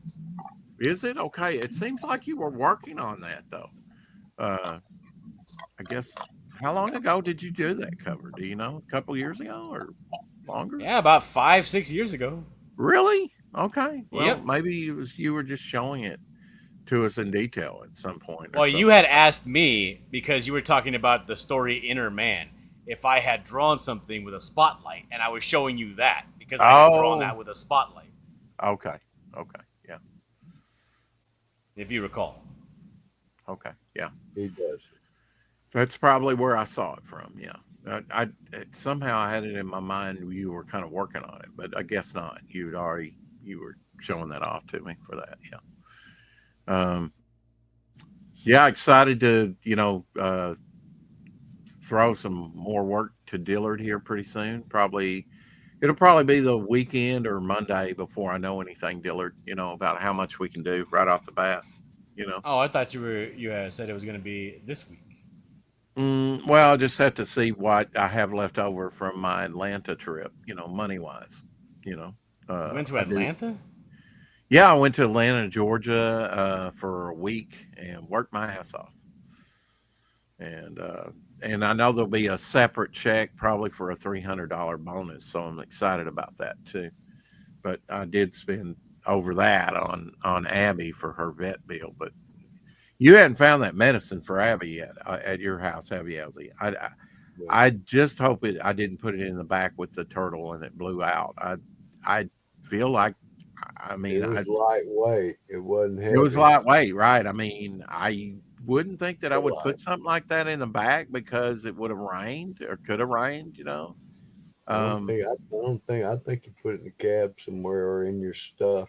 I really do, but I mean, I've had I'll try and continue to look for it, but I will too. Trust me.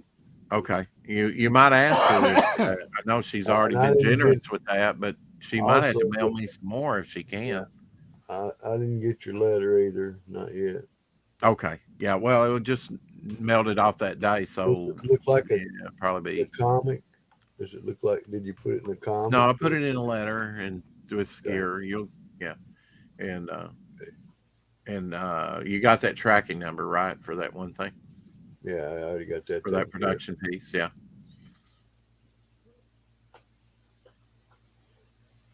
Dillard, you got that? You're still looking for it. Which one did you want?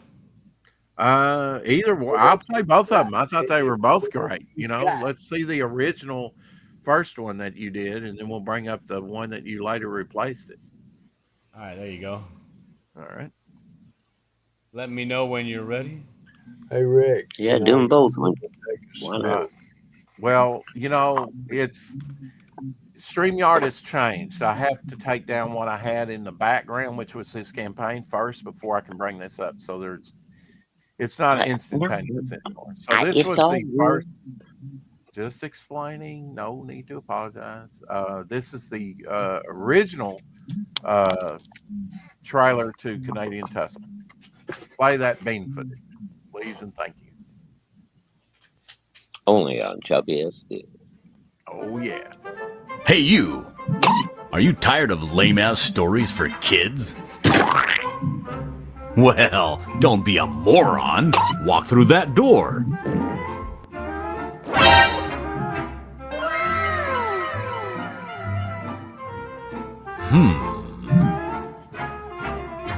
What's wrong? Don't be a sissy baby. Just have a look.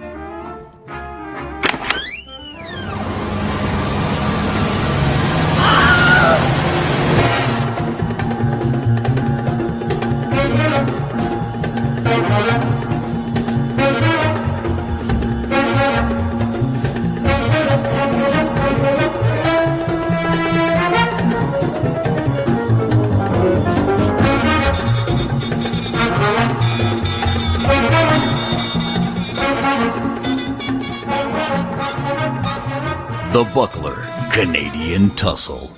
Exclusively on Fun My Comic. Hell yeah. Love that whole thing. Hey you! Are you ready for the next one? I am, yes, sir. sir. I am. Here we go. This one cracks me up.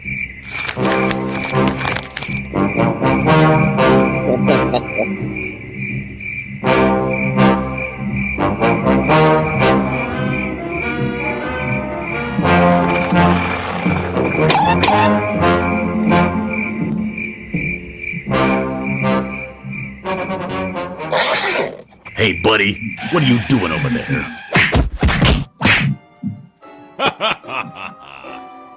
Put that thing away. Don't be a dirty birdie like this chump. Get your entertainment the safe and easy way by backing the Buckler Canadian Tussle. Live now on Fun My Comic.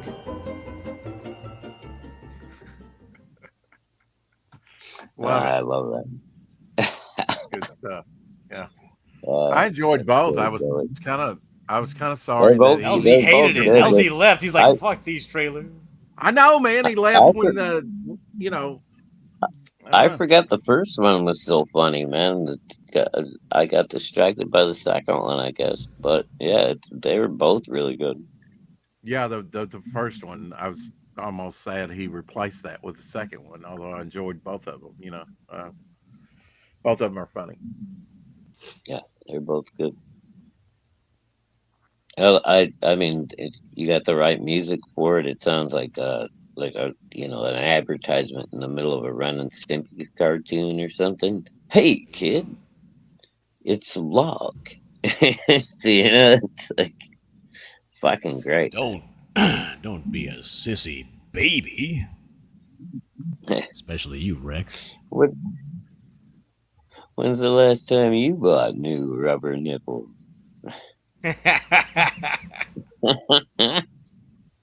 Look, honey, a rubber nipple salesman. Look, Ma, our rubber nipples are all flabby and worn out. Do you know how much the shipping on this book is domestically, and do you offer it internationally on the Buckler? 14 The rubber Buckler nipples. is $10 domestically. Okay. $30 international. Okay. Mhm. $10 for me. Yeah, I know you missed his trailers. That was so funny. Well, we can play them again. So We can Elsie play them can see again. 'em. Let's play them again one more time Why so not? everybody can They're see both it. good. Maybe somebody else missed.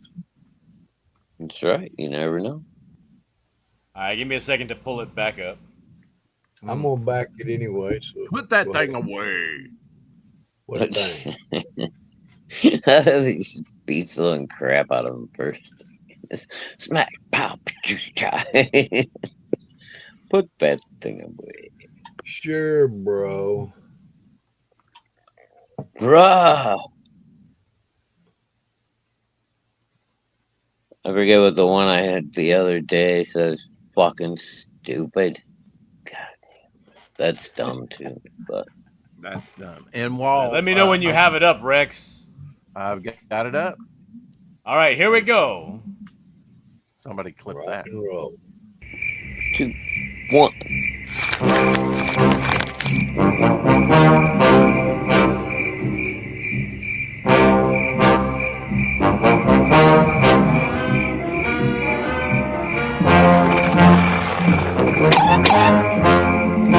Good.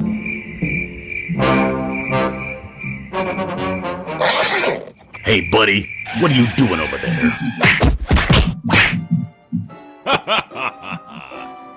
Put that thing away. Don't be a dirty birdie like this chump.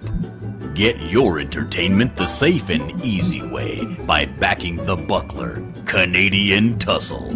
Live now on Fun My Comic. Yeah. Fantastic. Is that not great, dude? Whoops. I like And that. we're gonna play the first one as well, Dillard. Oh my God! All right. I know, right? Well, why'd you play the second one first? Well, I closed them down rather than like go to two different screens and then Lord. stop sharing. I just closed the tab. You know. It's all good. Yeah, and now you have to push like 2 extra buttons. Yeah, I whatever. know, We and then get I it. gotta type Yeah, out me- the Buckler Canadian Tussle all over again. So Well, I maybe need to he's do on the his Buckler. phone too, Shadowhawk. No, Maybe. It's so easy. It should be easy. all I'm saying is it doesn't matter. Now I know. Hell, I do it on my Cool. phone. Pretty cool, man. To me, that's something like kids need to see. All right, I got it. Here we go. Now, Let me know when it's sharing. It is sharing, my friend. All right, here we go. Hey, you! Are you tired of lame ass stories for kids? Well, don't be a moron. Walk through that door.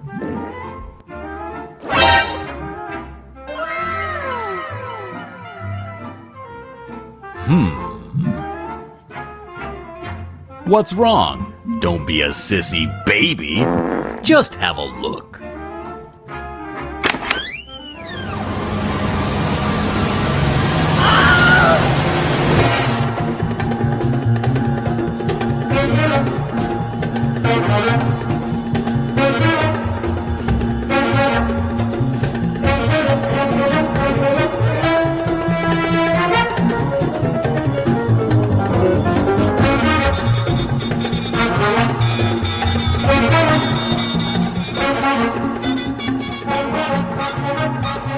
The Buckler Canadian Tussle. Exclusively on Fun My Comic. I like that. Good That's trailers, good stuff. dude. Those Thank are you. Good trailers. Real good. That animated one took me so long to do, man. I swear. And it wasn't even a bro. bunch of animation because it was basically a matte painting, and I animated the forearm and the mouth, and that took so damn long. I knew somebody who was doing digitation for embroidery. She'd come up if she had to come up with the idea herself. It took her days to digitize it, to tell the machine what to do. Every little movement. I mean, it was like Yeah, people think you just scan an image in. No, you have to make a scalable vector graphic for it to be like embroidered in. Oh, it's a nightmare. it can be.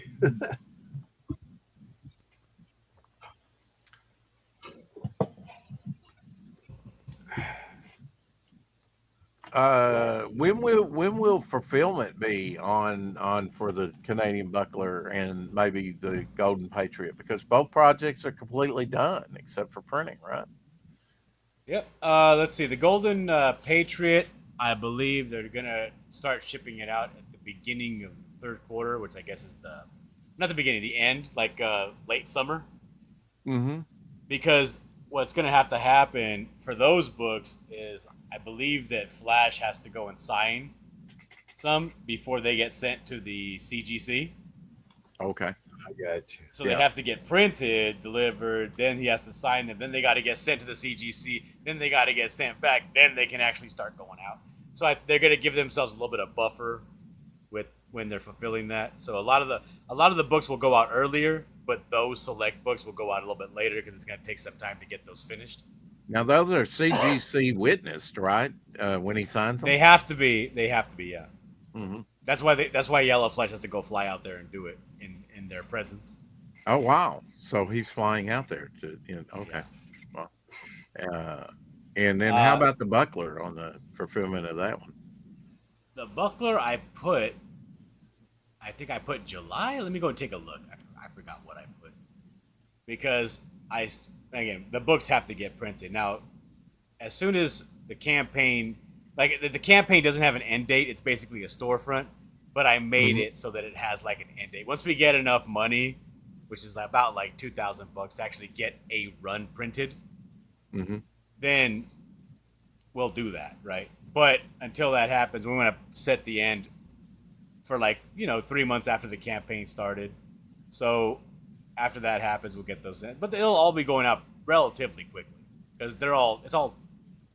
I don't have to do anything for it. I've already done the work on the previous campaigns. The book's already done, I got to tell you, I'm really impressed that there were 44 people out there that, because you did I think the Buckler ended up about 16,000 and something, just for the book and Twilight book, supplement. I mean, you had already closed it down. I bought one directly from you, both those books. So I have my copies, but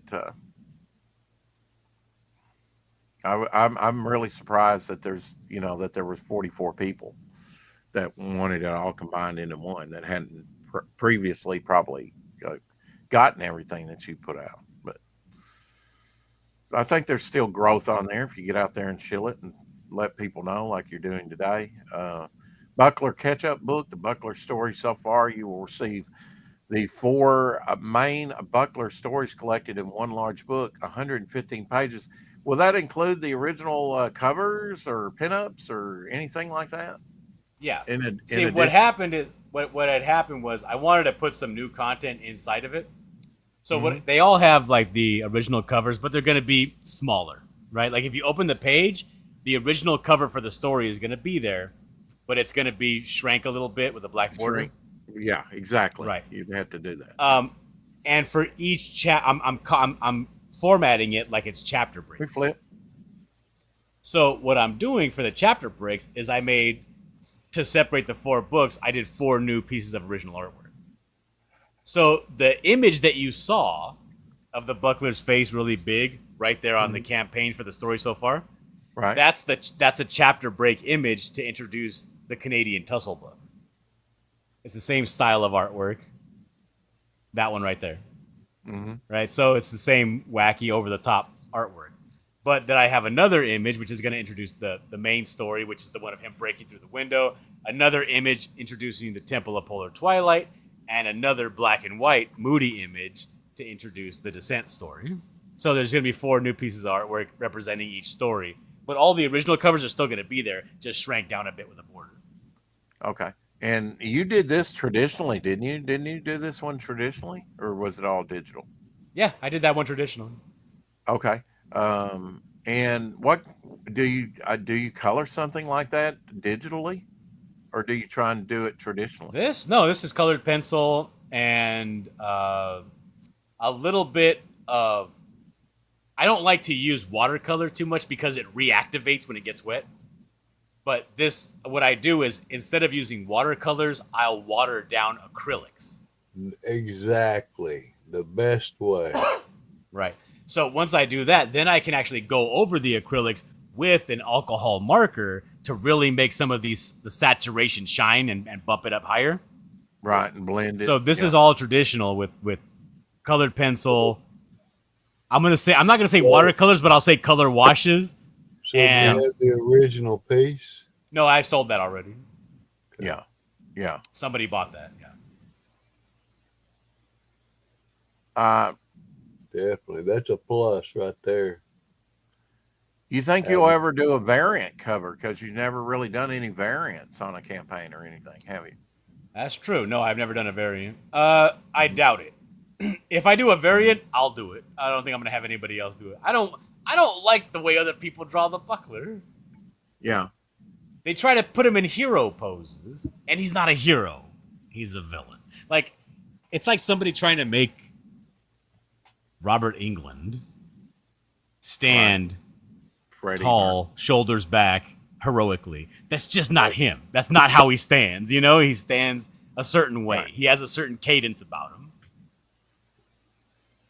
People want to draw the Buckler because he's muscular, like he's Superman. He's not Superman. He walks with a hunch, you know? Uh-huh. He's more like a creature. Yes. I was just looking at sort of the silhouette there. That's kind of a heroic pose there in Temple of the Polar Twilight. Although I suppose you could say maybe he was hunched there as well.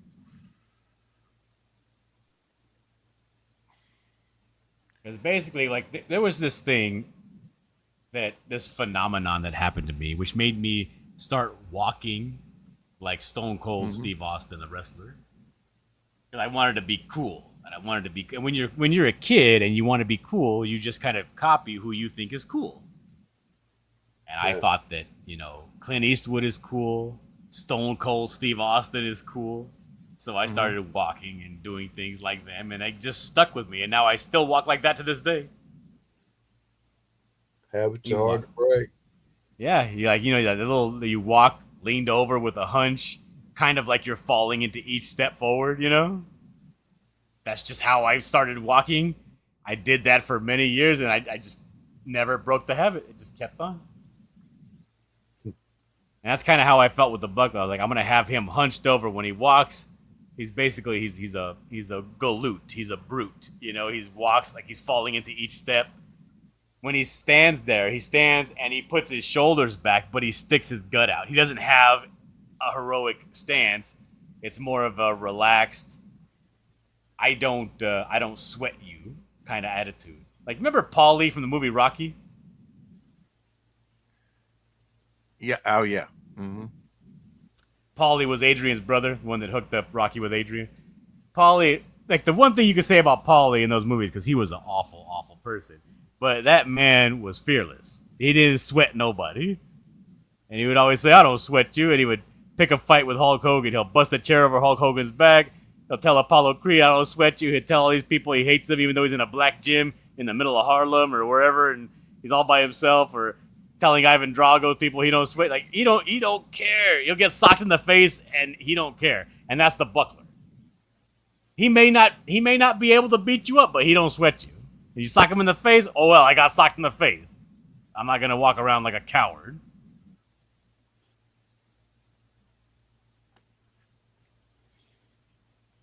Dillard walks like a cholo. Homer Glitz says. Yeah, And it you don't does- know. Maybe I could. It does have a Megaton man, because you're trying to interject humor into the buckler in humorous situations, don't you? Yes.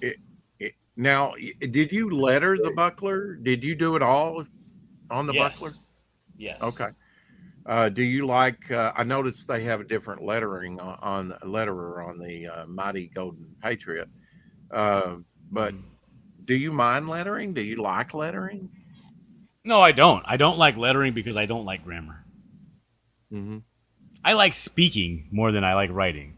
When I speak, I can use vocal inflection. You get what I'm saying by how I'm saying it. And because I can't convey that, or I don't know the tricks on how to convey that in writing, I feel that it's an inferior form of communication. What's been going on with your YouTube channel of late, Dillard?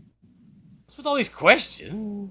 Well, I mean, I've been gone. I've been gone a week, so gone to Atlanta. So yeah, I've got a lot of catching up to do. Nothing.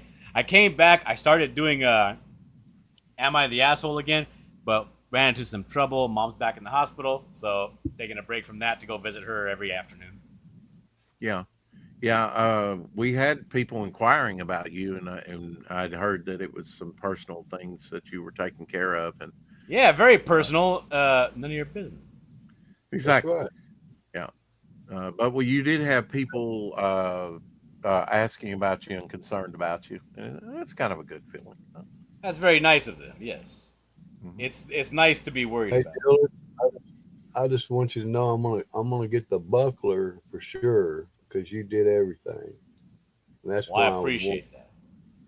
that's why I'd want that book. I wouldn't mind having the other one too, but you it's like you played a part, and the other one you did the part. I understand. I got you. Makes sense to me, I say. Yeah, that's the way I would do it. I just do it.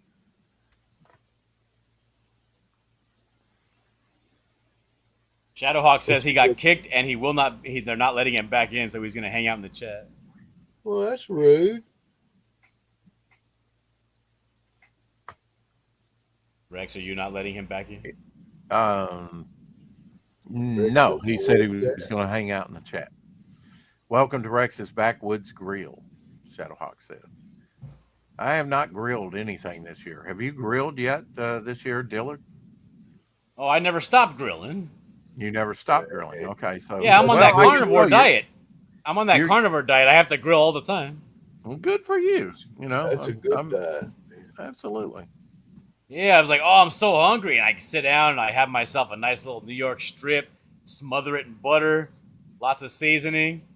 But that's it. I just eat my steak, no sides, just eat my steak with butter.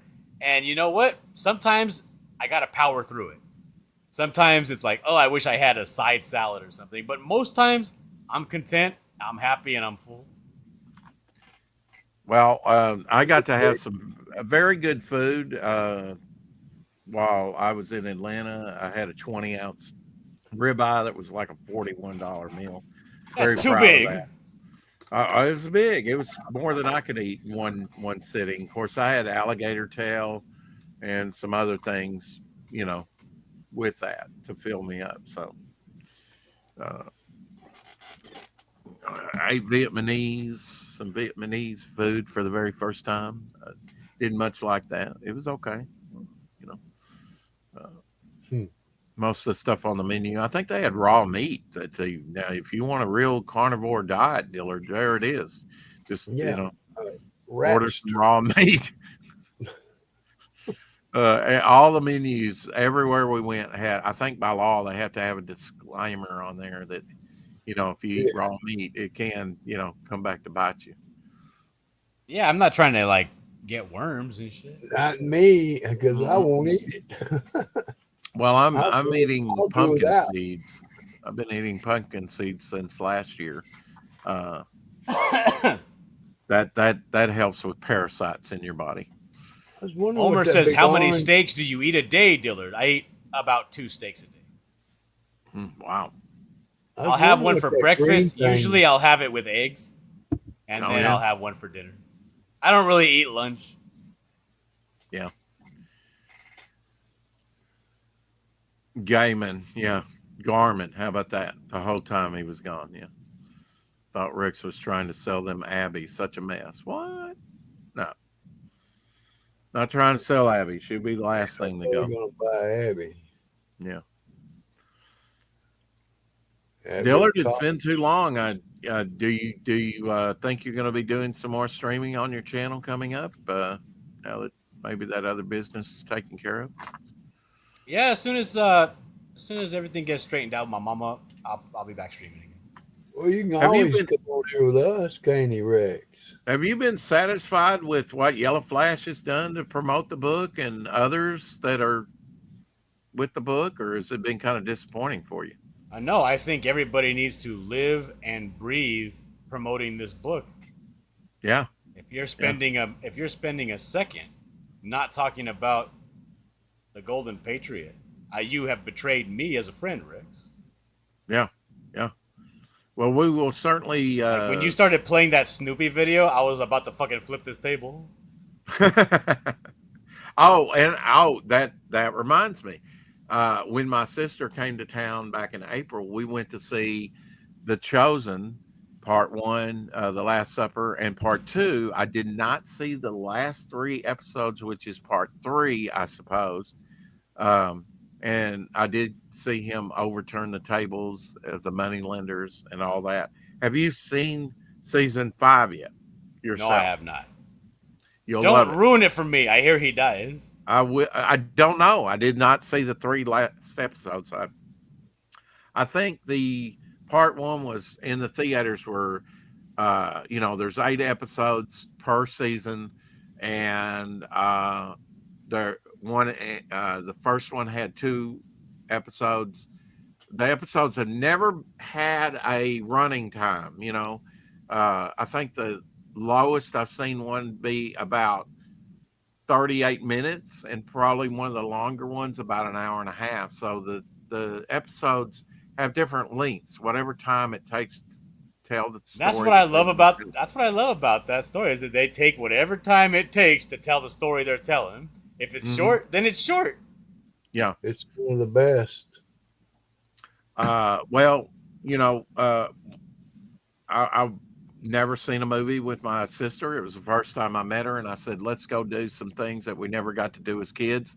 And The Chosen had Part 1 and 2 here in town. Like take a bath together. And then I imagine the second. Well, we haven't done that. I didn't think about that. But anyway. I know how you people from Arkansas are. Yeah, you know how we are. Be in the back of a truck. Anyway. Look at Elsie over here thinking about all the missed opportunities. He's in Tennessee, though. What's he know? His work. Tennessee might as well be. You might as well be a Californian. You live in Tennessee. I'm a volunteer. Yeah.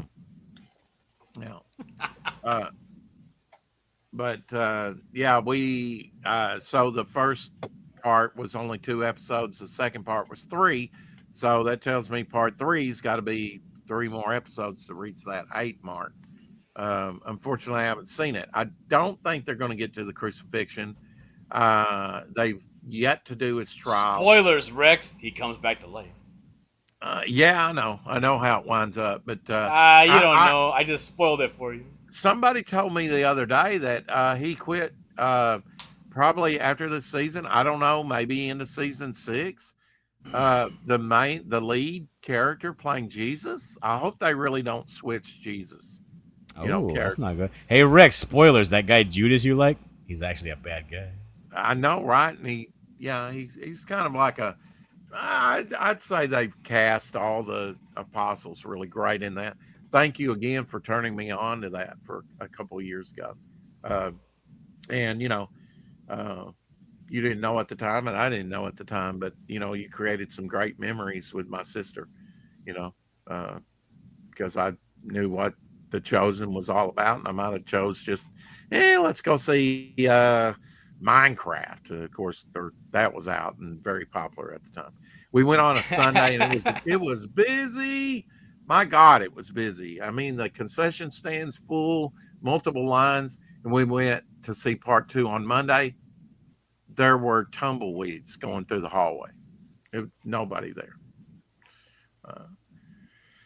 So I'm looking forward to seeing the last 3 episodes, and I really wanted to see it, and I just didn't have the time, and then I left for Atlanta after that. And am I unreasonable? I like to go to the theater when it's packed. I like to be kneecap to kneecap, elbow to elbow with people, but I want everybody to behave themselves and be quiet when the movie's playing. Am I unreasonable? No, I don't think so. But I don't mind both times we were in, even though there were a lot of people there on Sunday, there were only about 4 or 5 couples or families there, whatever. And we pretty much had the run of the theater,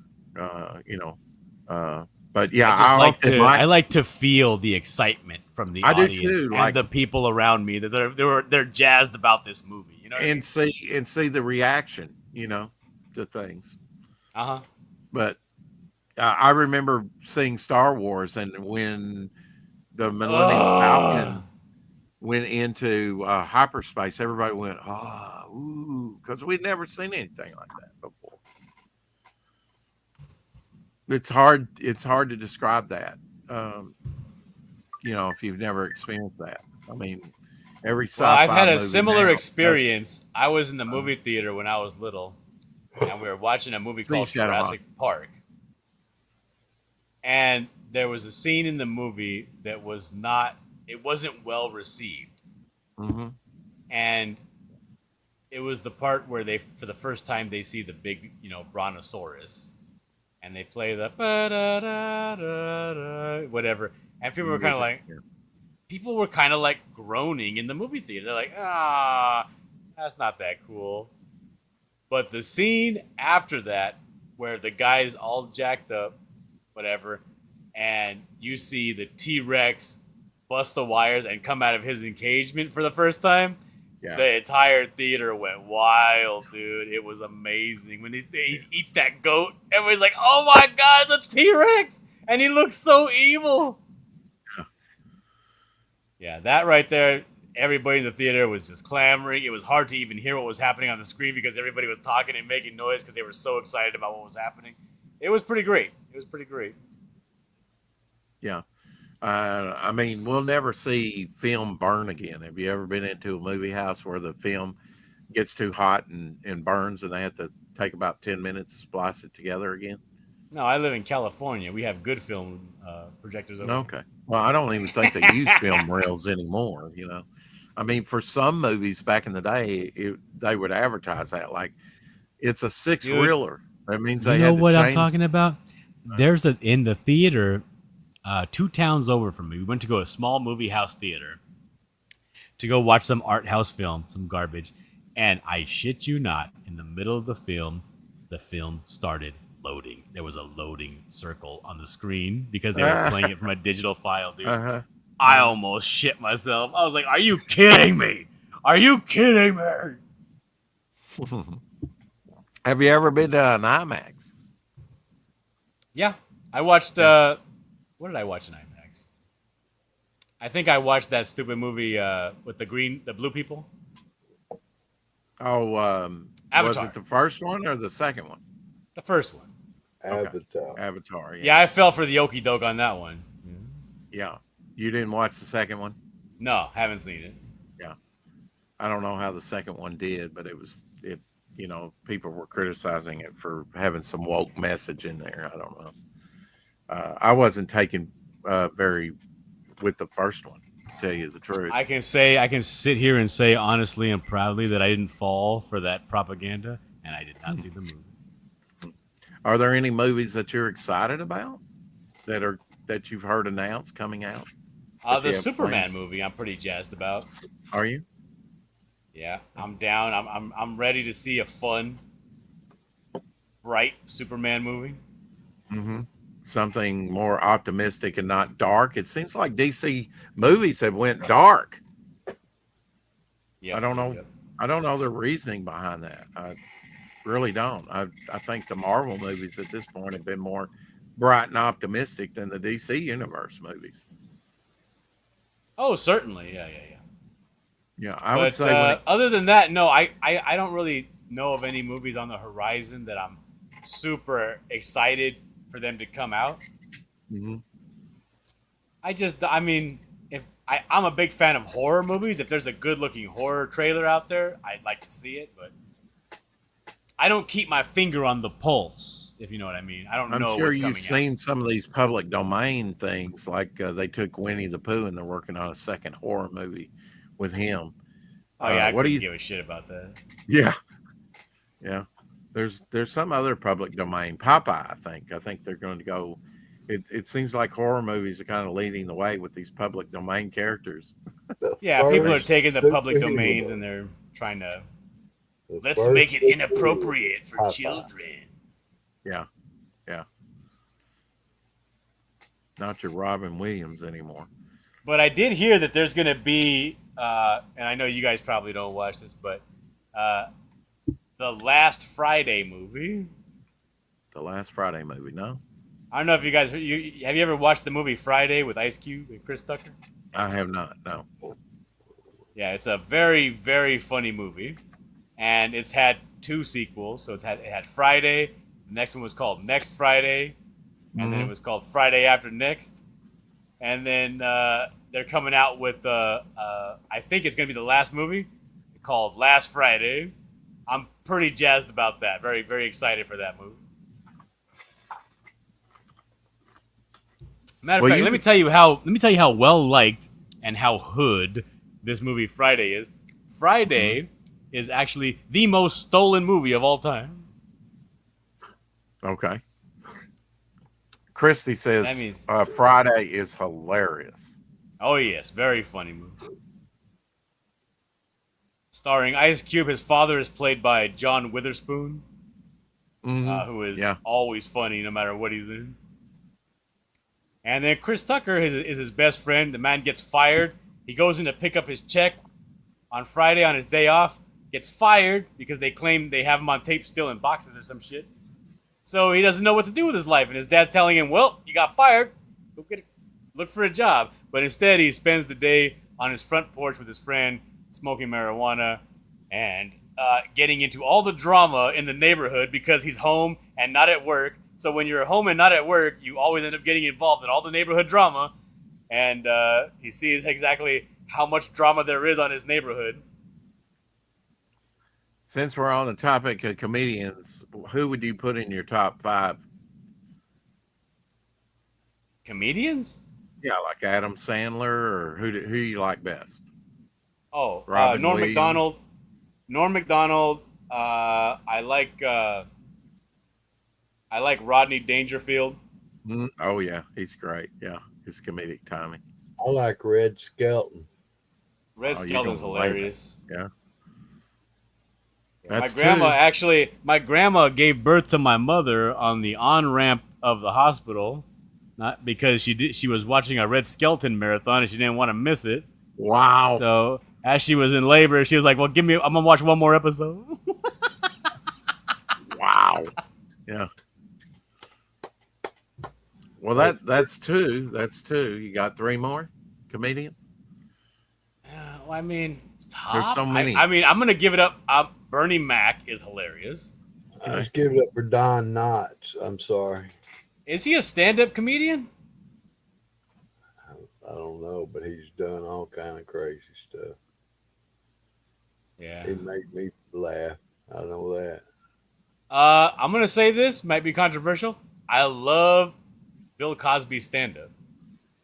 Yeah. Oh yeah. Yeah. You know, people might say, well, I don't like him because of what all this stuff and all this, but that wasn't the way I saw him growing up. I probably watched him first with Robert Culp on I Spy back in the day. Yeah. One more comedian. All right, let me. Who's that guy that has a glass of liquor and a cigar? I don't like him as much anymore. George but when he Burns? was in his prime, I really liked Dave Chappelle. Dave Chappelle, yeah. Sam So Kinison those are my guys. Those are my Sam guys. Kinison was in that. I played a clip not too long ago of Sam Kinison just going off on a student in a Rodney Dangerfield movie. I think it was Back to School. What's your favorite Rodney Dangerfield movie? Do you have one? I like Back to School. I didn't know. I like the one-liners in Back to School, but I like the movie Easy Money better. Easy Money, yeah. Caddyshack, he was in that, and he did one called Ladybugs that I didn't know about till about a year ago.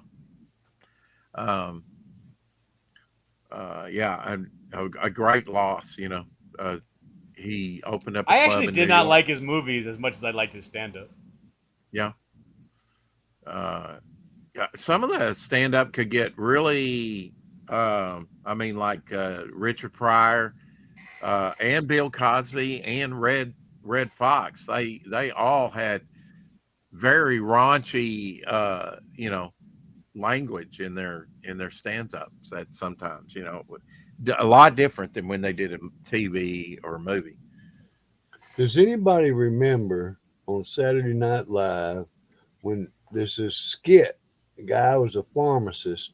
And these people come in wanting drugs and they didn't have prescriptions and they'd write it there in front of him, hand it to him. He'd climb the shelf, taking them. I can handle it. I can handle it. I can handle it. It wasn't the guy on Fridays that said, take a pill. Was it? No, this was a guy who was a pharmacist. And Okay. these dope heads were coming in wanting drugs, but they'd write the prescription in front of him and just hand it to him. And he'd look at them all crazy, and then he'd climb up the shelf of the medicine and be all the way up here, and he'd be popping a few, and he'd say, I can handle it. I can handle it. I don't remember that. It was hilarious. Reminded me of the guy on Kramer. He acted just like, I thought it was Kramer. Yeah, Richard. Oh gosh. Yeah, I loved him on Fridays. But that's who I thought it was, because they acted exactly alike. Somebody said, no, that wasn't him. I said, oh, what? Yeah. Man, it looked like. Yeah, his stand-up, he got in trouble for doing, telling some off-color jokes or something, and really got pissed at him. And I don't know, he had a meltdown. I guess, I loved Eddie Murphy back in the day. When he was on Saturday Night Live and some in his movies and stuff like that, Beverly Hills Cop, things like that. Oh, this was way back when this skit I'm talking about. It goes way back when John Belushi. Okay, Jim Belushi and Chevy Chase and Dan Aykroyd and all the originals, on there, Anna. Yeah, whatever. yeah, that was probably the best when it was solid, but I thought they had good follow-up with like Eddie Murphy coming in and some of the others after that. But, it quickly disintegrated, I saw something, can't remember what it was, episode back in the day with Charles Rocket. He's dead now, but he was on something. I was like, wow, that's Charles Rocket, from Saturday Night Live. I did not know he did that. Here we go. What do we got here? Add to state. Oh, well, I just got to take that down first. You aren't spraying tonight, are you, brother? Oh, yeah, that's Fridays. I'm a pharmacist. I'm not in this for the money. I'm here to serve people. That's it. Okay, that's Fridays. That's Fridays. All right, I'm going to take that down because that's Fridays. I'm Take a saying pill. he's doing the same thing, but it's not him. That's not the same guy. That's not what you were thinking about as far as No. so it was on Saturday Night Live. Okay. It's on Saturday Night Live. Yeah. Because the guy has hair like Kramer. Yeah. And he acts like Kramer. He looks at people like, oh, Yeah. just like he does, Yeah. And I said that had to be him. Coming from the man who says Don Knotts. Just saying, folks. Don Knotts. You're a hater. You don't think he's funny? Don Knotts was funny in his own way. Yeah. Yeah. Don Knotts was funny, like, In his own but he way. never had me rolling in my with laughter. Not like Red Skelton, no. Yeah. No, Red Skelton would have me busting up. I mean, I'd be crying, rolling, just oh my god.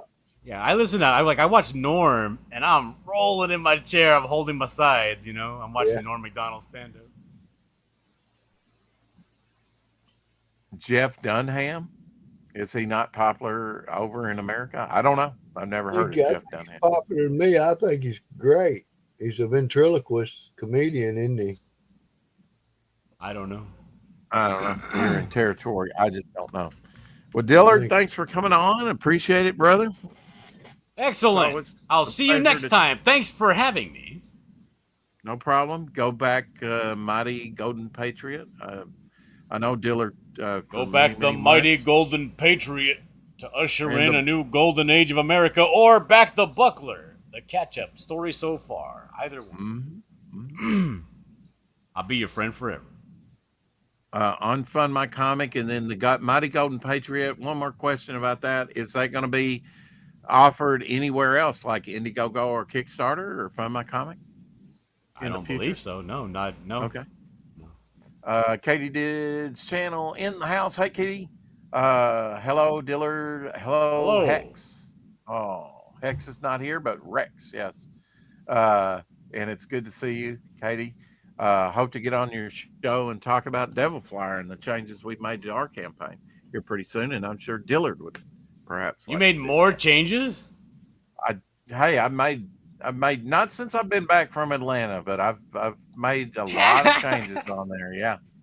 All right. Yeah, I and Elmer Glitz have been working on that quite diligently a couple months ago. And yeah. Looks good. All right. Too. Well, thanks for having me on, man. I'll see you next time. Good to Not see a you, problem. Dillard. I'm going to get out of here. Yeah. Don't even have my Bye, campaign. Elsie. Take care. Keep collecting. There you go.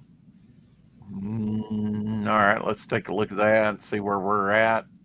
Otherwise, we'll have people saying, well, where's your campaign at? My campaign is just send me an address on Facebook and I'll mail you a painting. Elsie, I got a backer while I was gone to Atlanta. We're up to 70. It wasn't a big backing. It was kind of like a donation, but we're up to $4,169.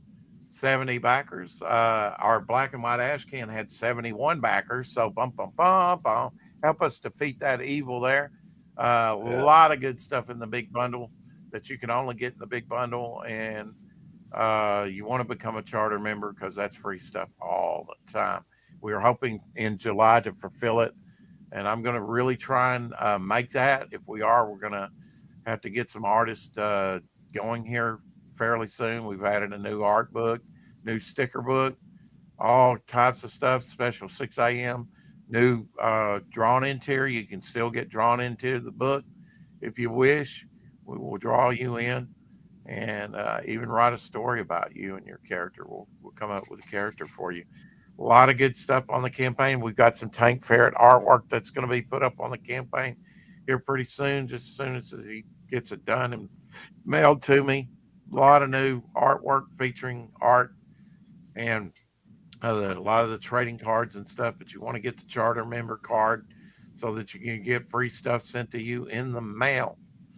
And I and LZ are working on a book right now. Here's the latest thing I did on there, the Twisted Man trading card. Looking good, looking good. He can sort of warp and bend reality. Even a sneak peek of 3 pages from the next book that's going to be coming out. I will be doing a total 2 new books in the Momentum universe for the next campaign.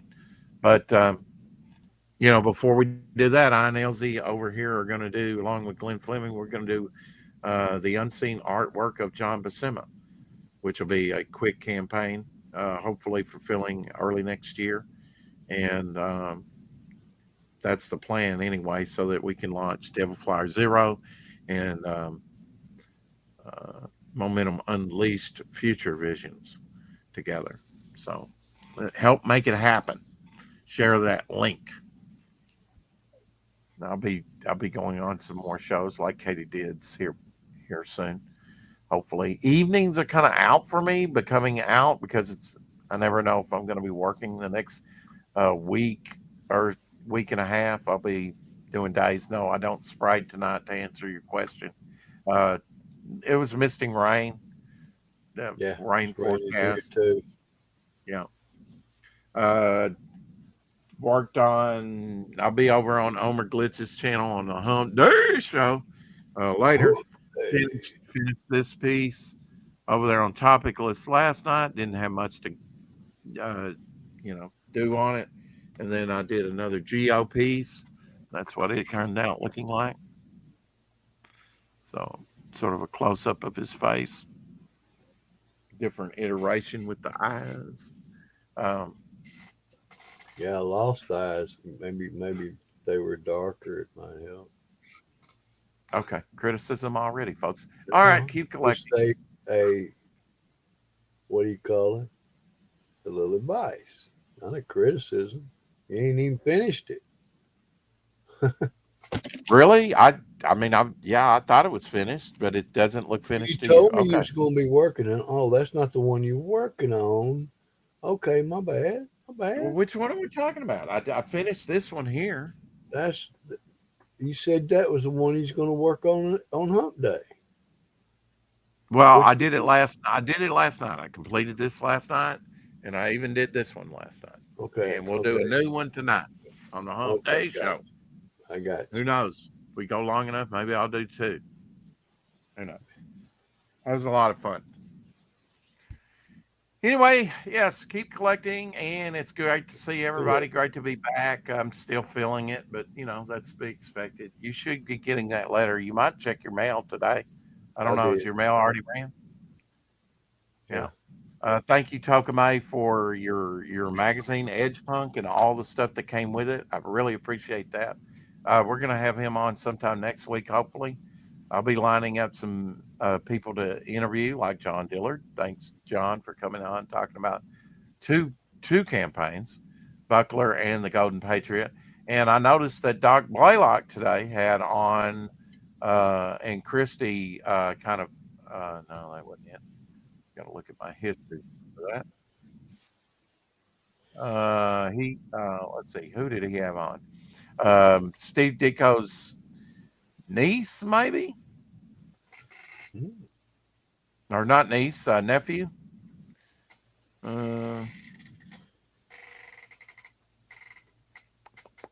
Where's Doc's? Mr. A. Let's see, Mort Todd and Mark Ditko. Talking about Mr. A. If you want that link, here is the link. That was I had to go do some stuff, but I will go back and watch that later if I get a chance.